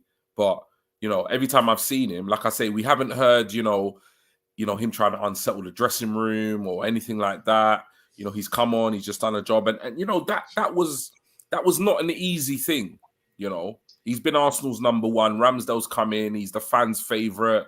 You know, he's having an absolute, you know, blinder of a season, and that's not easy to take. You know, for a seasoned pro, you know, he could have easily kind of, you know, thrown his toys out the pram, etc., etc. But he's knuckled down, and anytime he's been called upon, I think he's played pretty well. So I can completely understand why you put him in the stay list. It makes perfect sense. All the other players, I agree why you would keep Okonkwo, because like you said, we haven't seen him. He's our third choice, and to be honest, why would we bin him? Why would we tell him? Why would we say go when we haven't even really seen him play? He's a kid. You know, so that makes perfect sense. All the other players I have no qualms about at all whatsoever. Saliba, he's on loan. I don't believe Arsenal are going to sell him. I just think the media are just literally just running with this story to try and cause friction. But I think he's going to come back, and I would like him to stay, because I'd like to see him in an Arsenal shirt, see what he's like. And I do believe he could actually, you know, bring competition for Ben White and Gabriel. In terms of your goal list, like I said, I can't disagree. Holding for me is absolute rubbish. In all honesty, you know, he's just not Arsenal level, and I'm not going to go into it because I don't want to break down his whole how he plays the game. I think too many Arsenal fans are living in the past in terms of him pocketing Diego Costa in the final against Chelsea, you know, and that's literally it, you know. And I know, you know, Albert, you know, kind of says, you know, I know you say sentiment FC, we can't be sentiment FC, you know, and Albert talks about being enablers, you know. This Holding just needs to go. For now, he's a decent squad player to have because we have no one else. But in an ideal world, he's got to go. Cedric, he shouldn't even be at Arsenal. That's one of the signings that I really question under this Arteta administration. But I think it was just we really needed a right back, so we signed him on a free, or signed him on loan and then signed him on a free. Chambers has never lived up to expectations. He can go. Murray, you know what? At one point in time, I actually really liked Murray. And then the start of this season, when Gabriel was out at the beginning of the season, I thought, you know what? Nothing to worry about. We've got Murray. He's a quality centre-back. And then he got absolutely bullied by Lukaku. It was literally like me and my son wrestling. That's literally what it was like. He just got absolutely bullied for the whole 90 minutes in that game. And he got bullied against Brentford as well. And to be honest, Arteta, I think, has made a good decision because we haven't seen him since. So I think, you know, I wouldn't lose any sleep about him going. Kolasinac, as I said previously, the most positive thing in an Arsenal shirt he did was stop Ozil getting robbed, so he can go. Who else we got? Who's the next one? I can't even see it on my... one of the worst footballers I've seen that play for Arsenal, to be honest. Number 34... You know what? Right now, in terms of midfield options, he's one of our best. But in an ideal world, I wouldn't necessarily want him to have him at Arsenal. And I just think a lot of it is to do with the history of, you know, how he got the captaincy taken from him and, you know, twerking for Roma in the summer, etc., etc. I just think we can do a lot better than number 34. Although I know a lot of Arsenal fans will disagree with me. Lacazette, you know what? I like Lacazette. I like his effort. I like his hold up play, his link up play. I like the leadership qualities has, you know, with regards to youngsters, but he's just not the type of centre forward that we need. He's just not at that level. He's never going to get us into the Champions League or score 20 plus goals a season. So he can go, because we sure as hell cannot give him a long-term contract because he's already on a decent wage as it is. So we kind of need to get him off the wage bill and make room in the squad for a proper centre forward. Aubameyang, to be honest, I can't believe we're actually having this conversation, because if you actually think about it, a season and a half ago, we wouldn't even have dreamt of putting Aubameyang in this list. And it's crazy how it's got to this point. But realistically, our team has played 10 times better with him not in the team, which is crazy, you know. And I'm a big fan of Aubameyang, and you know, I've massively supported him. Even when Arsenal fans were calling for him to be dropped, I thought, you know what, I actually back Arteta in starting him because he's not going to find form unless he's playing. But I think all the off the field incidents has somewhat convinced me now that, look, at his age, with regard to his performance and the off field antics, we've kind of got to cut our losses at this point. It's not like this guy's got 5-6 years left of his career where, you know, he can kind of get back on track and save his Arsenal career. You know, he's at the final hurdle in terms of his career. So I think a big money job in Saudi Arabia or China is probably what Aubameyang is looking for, to be honest. So he can go. Pepe is probably the only one that I would have kind of a reservation about. I'm happy with him being in the goal list. At the same time, I still feel like there's a player in there somewhere. And I've seen glimpses of it, and I've seen glimpses of it, and I'm just really gutted that it's not worked out. At the same time, I feel like if we got a good enough offer for Pepe, we need to let him go. But he is one that, if we had a middle category, I'd probably put him in there, but we don't. So he's got to go in the goal list. And lastly, Nketiah, no comment. There's nothing more to say. A middle list would be sentiment. Exactly. So he's got to go. And then Nketiah, I'm not even going to waste my breath. No. The thing with Pepe, and I get what you're saying, and I kind of hemmed and hawed over it when I was doing this list, but at the same time, he will have 2 seasons left on his contract. You know, how much more time can we give him? Because at this point, we either need to be renegotiating his contract or selling him. This is it. Too many players. I mean, if you look at that goal list, there's 5 of that goal list are coming into the last year, or actually not coming into the last year, are coming into the last 6 months of their contract and are available for free this summer. Well, this is it. So when you look at it, Stephen, we could actually have more incomings this summer than we did last summer. Absolutely. I think we need to. You know, that's the thing. And I think we need 2 or 3 now this winter, and we need probably 6 or 7 in the summer. So what is that? Is that like just under 50% of the squad, or is it like 40%? Probably, isn't it? About 40%. 5 players is 25% of the squad, or 20% of the squad, sorry, that are going. So like 5, realistically, we're going to need between 5 and 10 players this summer, the way things are. You know, so potentially 40% of the squad. It's crazy. Needs to be replaced. Still a lot of work to be done. Yeah.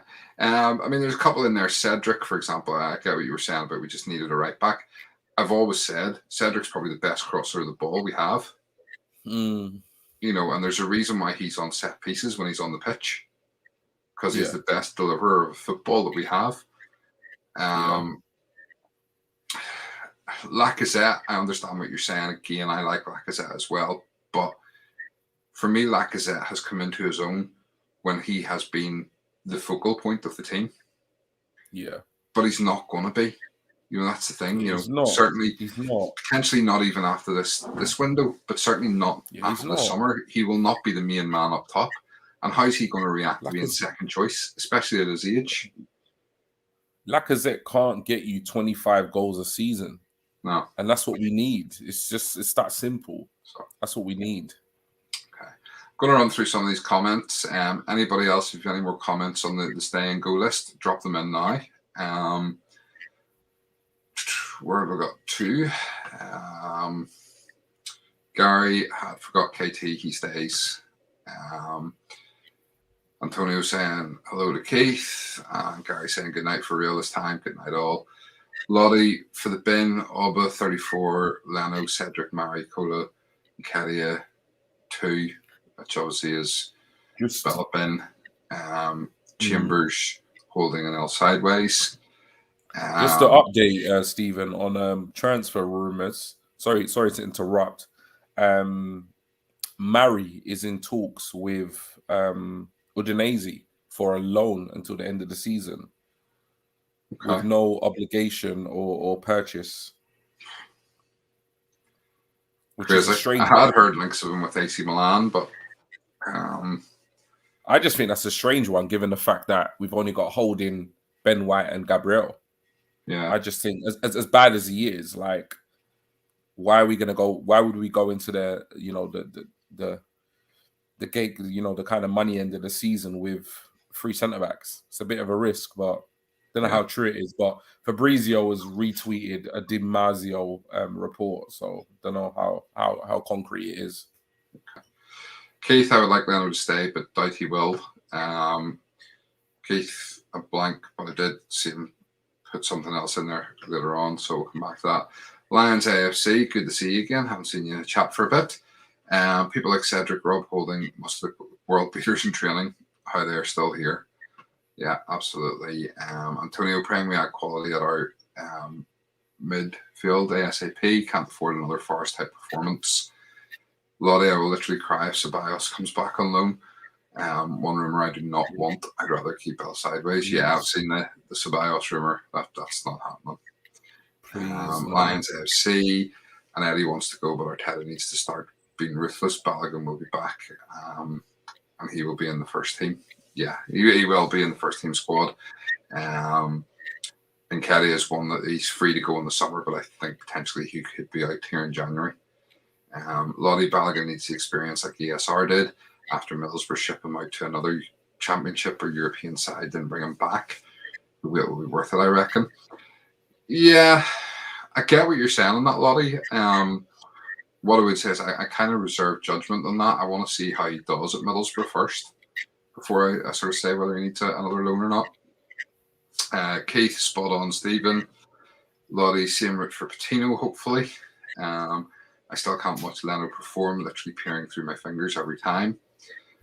Lions AFC, it's too nice that Arsenal need to start being ruthless. I mean, I get what you're saying, but I think Arteta has been quite ruthless. He's got rid of a lot of that dead wood. He got very quickly got rid of Mustafi and Ozil. Yeah, 100%. Socrates. He has been getting these players out. It's just the fact that there's so many needed changed. Yeah. You can't. Regardless, I agree with you. I think he has been ruthless, but at the same time, he's still somewhat controlled by contracts.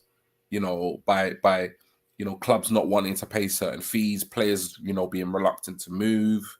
So I think if he had the freedom to be as ruthless as he wanted to be, he'd just get the whole lot out in one go. But realistically, that's not how businesses are run, is it? No, it's funny because if you remember, we did a squad review on a show after we played Liverpool last season. I think back around April time. And when we went through the squad beforehand, we said there was like 5 or 6 players we'd keep. And it's funny that a lot of those players are gone. And if you look at the goal list now, there's still a lot of the same players on there that I said and you said before that need to go. And we're now starting to see a lot of other fans starting to agree with us. So the problems have always been the same. It's always been the same players.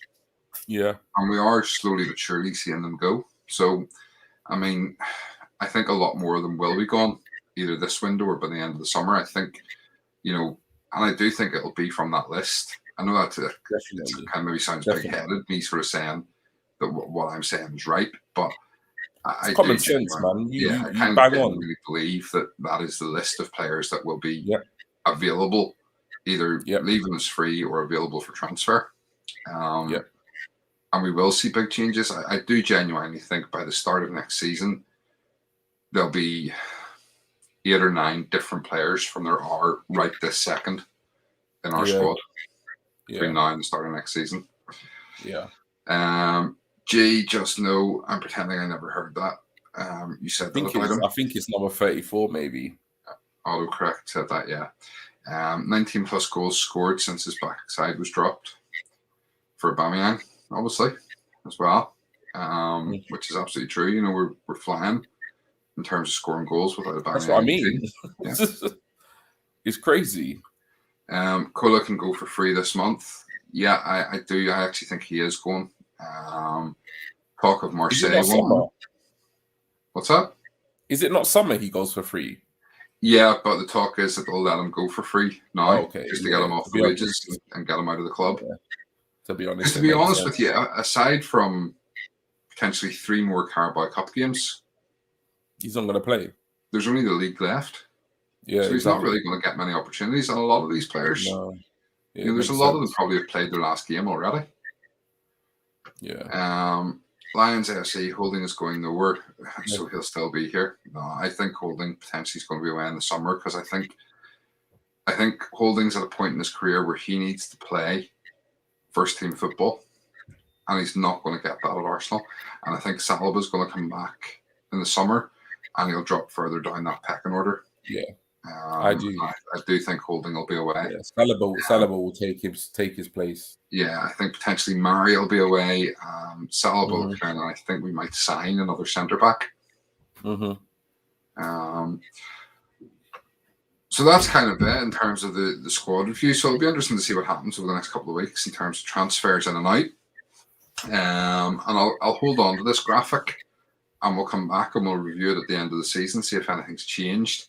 And see if much changes over the summer in terms of these players coming and going.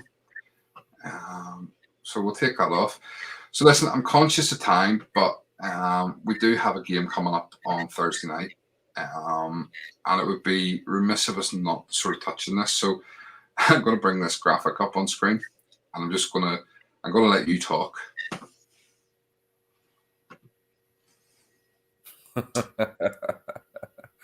What's the top bit say? Did let me just sorry, I got to read the whole thing. Did Klopp and Liverpool cheat? Boy, where do I start with this one? Well. You know what's crazy about this whole situation, and I said it on the last stream that we did, and I said, I even posted the snippet, and you know what? If you didn't watch the last show, go to G Talks Arsenal on Twitter or even Callan Chatter, and you can find the actual tweet, the snippet. I've got it as my pinned tweet, and I don't get why footballers are different, and it just talks about this whole situation. Now, what I said in that show was basically, I don't understand why footballers are treated differently to other people in society, because the world I live in, if you have COVID, you isolate, but that doesn't stop the world from turning. You still got to go to work. Somehow you still got to get the kids to school or whatever it is, and you still got to go about your normal day life. But with footballers, it's completely different. It's like, you have a case of COVID in a football team, and all of a sudden, it's like training ground shut, club shut, everyone's going home, no one has to play football, and that's that. It's like it's just crazy that it's seen in a completely different way. It's like my children's teacher gets COVID, they isolate, they don't close down the whole school. A levels don't go on pause. GCSEs don't go on pause. Maybe a year ago or so, but right now the teacher isolates. Kids still go to school. They still got to get educated. But Mr. Klopp here, and his Liverpool team, get somewhat of what they said. And you know what? It was the language that got me, because even before all of this controversy came out, I put up a tweet and it was like they used the word suspected. And that's what was getting me, is because every single time Klopp was in front of the media, or every single time, they were talking about Liverpool, they were talking about suspected outbreak. Now, where I'm from, there's either an outbreak or there's not. You either have COVID or you don't. Like, it's simple. It's the COVID test, it's like a pregnancy test. You're either pregnant or you're not. There's no in between. It's not like you might have conceived. It's not like that. So the whole situation was, for me, the whole situation was fishy from the get-go. When I was reading the tweets and the media and the narrative, it was saying suspected, and I couldn't understand why the media were pushing this suspected, because it's like, we're not talking about like a murder case here and this person's a suspect or that person's a suspect until proven innocent or guilty. We're talking about, are you ill or are you not? And it's very black and white. There's no gray area. So when it all came out, we all knew, we sat down and we saw everyone was tweeting about it, and there was loads of and ahhing whether or not the game would go ahead. But we all knew that the game was going to be suspended, rescheduled, postponed, whatever you want to call it.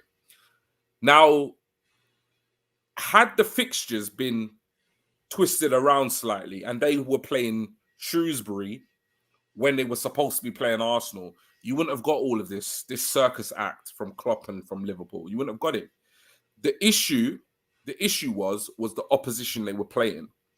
The fact that they were playing an Arsenal team, an inform Arsenal team, at a moment when they had several players unavailable, not due to COVID, but due to other circumstances. Basically, AFCON, injury, suspensions, etc.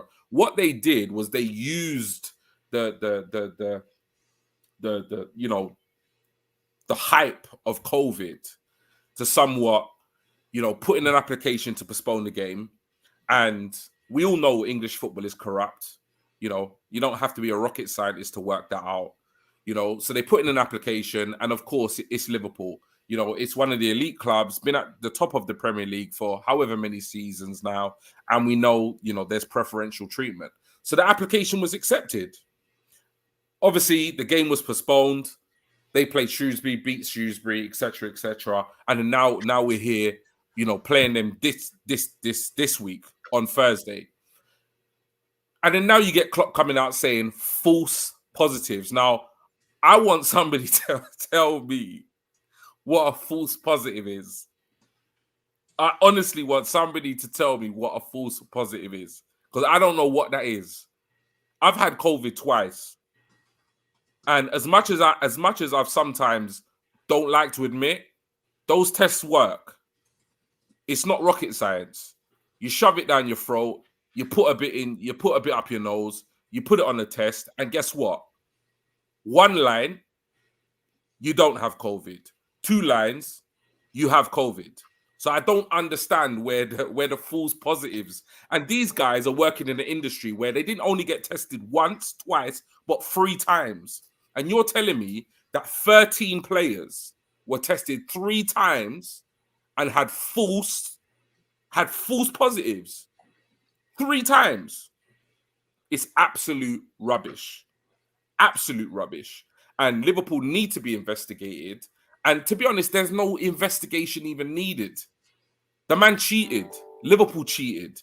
It's exactly what happened. We all know it happened. But we know that nothing is actually going to be done about it. But really and truly, in this situation, it shouldn't be the EFL investigating. It should be an independent inquiry into this. That's what should actually happen. And then when that happens, the decision should be made for Liverpool to get dashed out of the Carabao Cup. That's exactly what should happen. We all know that should happen. Liverpool fans know that should happen. Klopp knows that should happen. But it's not going to happen because this is the Premier League. And at the end of the day, in my lifetime, the only elite club at any point in time that was at the top that never got preferential treatment was Arsenal. Fact. I don't care what any rival fans say. It's fact. But all the others, United, Chelsea, Liverpool, all of them, they get preferential treatment. So, to answer your question simply, did Liverpool cheat? Hell yeah, they cheated. Klopp cheated. Liverpool cheated. And the EFL should be ashamed that they actually even entertained that nonsense of allowing Liverpool to postpone or reschedule that game. Because as I said, what is the difference between Jurgen Klopp and me and you? There's no difference. There's no difference. If he has COVID, he should stay in his house. If I have COVID, I should stay in my house. If I don't have COVID, I should go to work. If he doesn't have COVID, he should go to work. There's no difference, regardless of what they earn, regardless of what they get paid, regardless of the fact that he's a Liverpool manager or they're Liverpool players. There's no actual difference between me and you and them. There's no difference whatsoever. So the Liverpool players that had COVID or suspected COVID should have isolated. And the rest of the squad should have gotten with the game and played the game. But that didn't happen.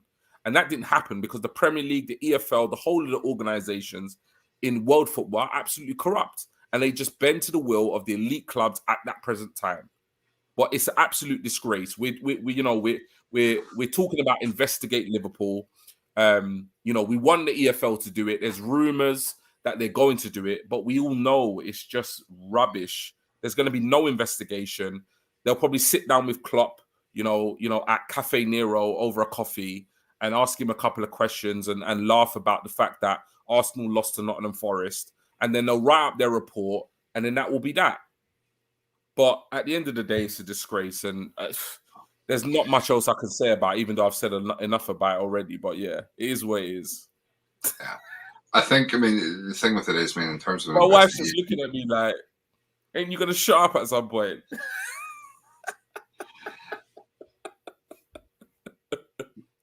Your rants are like buses, G. We don't get one for ages and two come along at once. Mate, and two tonight. Trust me. Yeah, the thing with the investigation, they're talking about the EFL launching an investigation. So the EFL, who's headed by Rick Parry, the former chief executive of Liverpool Football Club. This is what I'm saying. What's the point? What is the point? There's no point. There's absolutely no point, bro. As you say, and I've said it before, football is corrupt. There's no integrity in football. There's not. You know what the funny thing is? My wife says to me, she actually says to me, because sometimes I don't just rant on this show, I rant at home as well. And she says to me, this is what I say to you, darling. She's like, why do you watch football? I've told you. It's just this, it's that, it's that. And I said, but the thing is, I can't help that. I love it. Like, as much as it's corrupt and as much as, it's lost its soul and its grassroots and it's all about money and there's no loyalty anymore and it's filled with corruption, I said to her, even if all of that went away and even the fact that all of that's in the game, I still love watching 22 men kick a ball around a pitch. I just love it. I just can't help that. You know what I mean? It's just in me. So, but yeah, I don't know, man. But yeah. So we'll read these comments and then quickly get your thoughts on the match coming up. So where we got to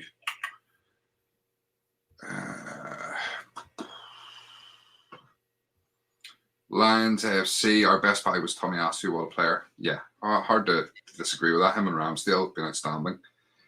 Lottie, bunch of cheats, 0.05% chance of getting a false positive. He had 5. Interesting. 100%. What are the chances? Keith also Rick Parry, yeah. The other Keith scandal, yep. Keith, get him, G.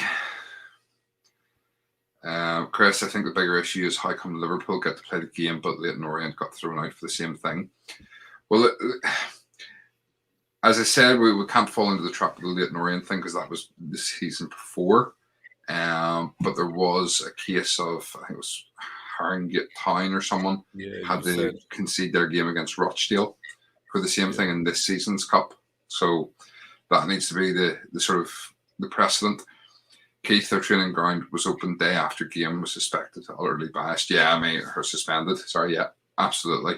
I seen that on Friday morning, and every Arsenal player to a T was just going, yeah, shocker. Absolute shocker that their training grounds reopened today. G Rants is back, people. Chris, we all know it will be after investigating. We find Liverpool have no crimes against them. Yeah, true. And G, go watch WWE instead. All the drama without the stress. Oh man, I don't know. I used to watch wrestling when I was a kid, but I haven't watched it for years. So listen, what's your thoughts on the game on Thursday night? And make it brief. Yeah, if I can, I don't know. No, I will. I'll make it brief. You know what? It's a huge game. It's an absolutely huge game for our season. I'll tell you why. It's because realistically, it's the only realistic trophy that we're going to win.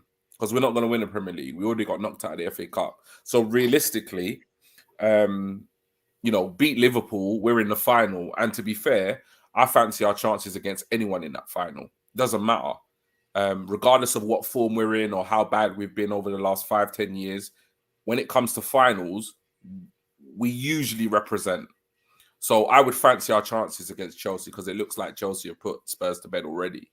So it's a huge game because it's the first leg and it's at Anfield, and we need to put in a performance so to make sure that we're still in the tie. Because what we can't afford is to go to Anfield, fall apart, and lose 3 or 4-0. Because I think if we do that, that will just play into Liverpool's hands. We'll have to chase the game. They'll hit us on the counter-attack, and it's going to be curtains. So it's a massive game. I would have felt a lot more confident about it had I not seen the Nottingham Forest performance. Having said that, the vast majority of that team hopefully won't play against Liverpool. So I'm actually not feeling as nervous as I thought I would be, if we were to rewind a couple of weeks back. So, yeah, that's all I can say, really. It's a massive game in terms of our season. It's a chance for us to win a trophy. I hope the lads turn up and understand, the gravity of the game and the opportunity of winning a trophy. And so, yeah, I just hope the lads put in a performance and we can actually, take them back to the Emirates, and still be in with a shout of winning the tie. Okay. Do you know what? You kind of summed up everything I want to say on that as well. So I'm not really going to go into any more sort of comments on it. What I am going to do, though, is I'm going to metaphorically ring the bell. Ding, ding, ding. Last orders at the bar. So I think last orders. Wine, bro. Well, my wine's last gone. orders. Get your final questions or comments in before we close up for the night. G, anything else you want to talk about? No, I think I've spoken quite a bit tonight, so I'm gonna keep quiet. I've had a few glasses of wine. I could probably rant for hours on end at this point. So yeah, no, I'm good. You're good. All right. Well, listen, while you get your last comments or last thoughts and questions in, I am going to make you talk just a little bit more, G. No problem. And do the needful for us. Yep. So yeah, thank you to everyone, obviously, for tuning in. Whether you're watching this live or you're watching this at a later date and time. Those of you in the chat, we always massively appreciate your input. You really, really do make the shows, kind of worthwhile. So thank you so much. But if you don't know, please do get to know. We are on all the, general kind of social media platforms that we use or that most people use. So if you want to find us on Facebook, we're at Cannon Chatter. If you want to find us on Instagram, that's at Cannon_Chatter. And if you're into TikTok, that's at Cannon_Chatter. Most of you will know us and interact with us on Twitter. So if for whatever reason you're not actually following the main Cannon Chatter account, please do that immediately after the show. That's at Cannon Chatter. If you want to follow our host for tonight, Stephen, that's at SB Cannon Chatter. If you want to follow me, G Talks Arsenal, that's me. You can find me. And also if you want to follow Lottie, who's not with us tonight, but she's definitely in the chat, that's at Lottie_B. That's with 2 T's, 2 I's, because somebody beat her to it. And also, if you want to catch up on some reading with everything to do with Arsenal, including the most recent fixtures, then please do head over to Lottie's blog, which can be found at lottieafc.blogspot.co.uk. And please, most importantly, if for whatever reason you're not subscribing, hit that subscribe button, turn on those notifications, and hit that like button, people. Thank you. Right. Let's see the last couple of comments. See what we've got here. So, Keith, think we got a draw, then smash them at home. Come on, you Gunners. The other Keith, I'm pleased that Rick Parry's circus won't kick them out because I want us to destroy them for this. We have motivation if ever it should be needed for a 2-leg semi.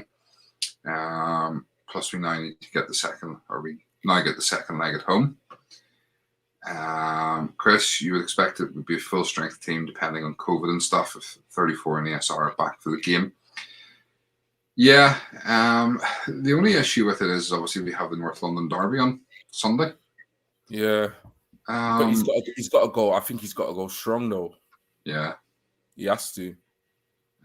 Keith, great show as ever, guys. Good night, Keith. Thanks for joining us. The other Keith, great show, fellas. And like everyone, thank you, Keith.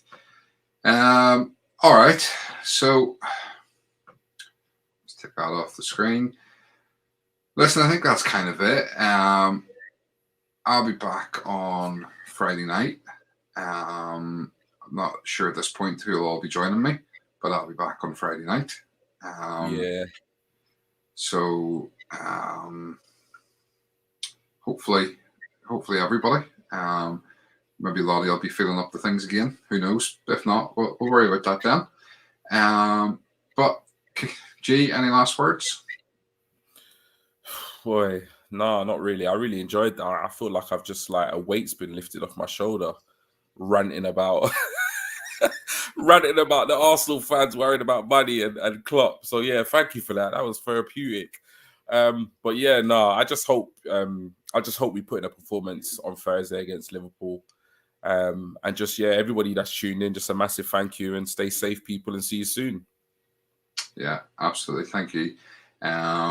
Echo everything that G's just said. Thank you. Thanks for coming down to the bar with us tonight. I hope you've all got enough to drink and enjoyed the chat. I say, big game on Thursday night. You know what? This could really define our season. So let's hope for a good game. Let's hope for a good result. And other than that, do you know what? Until next time, keep chatting.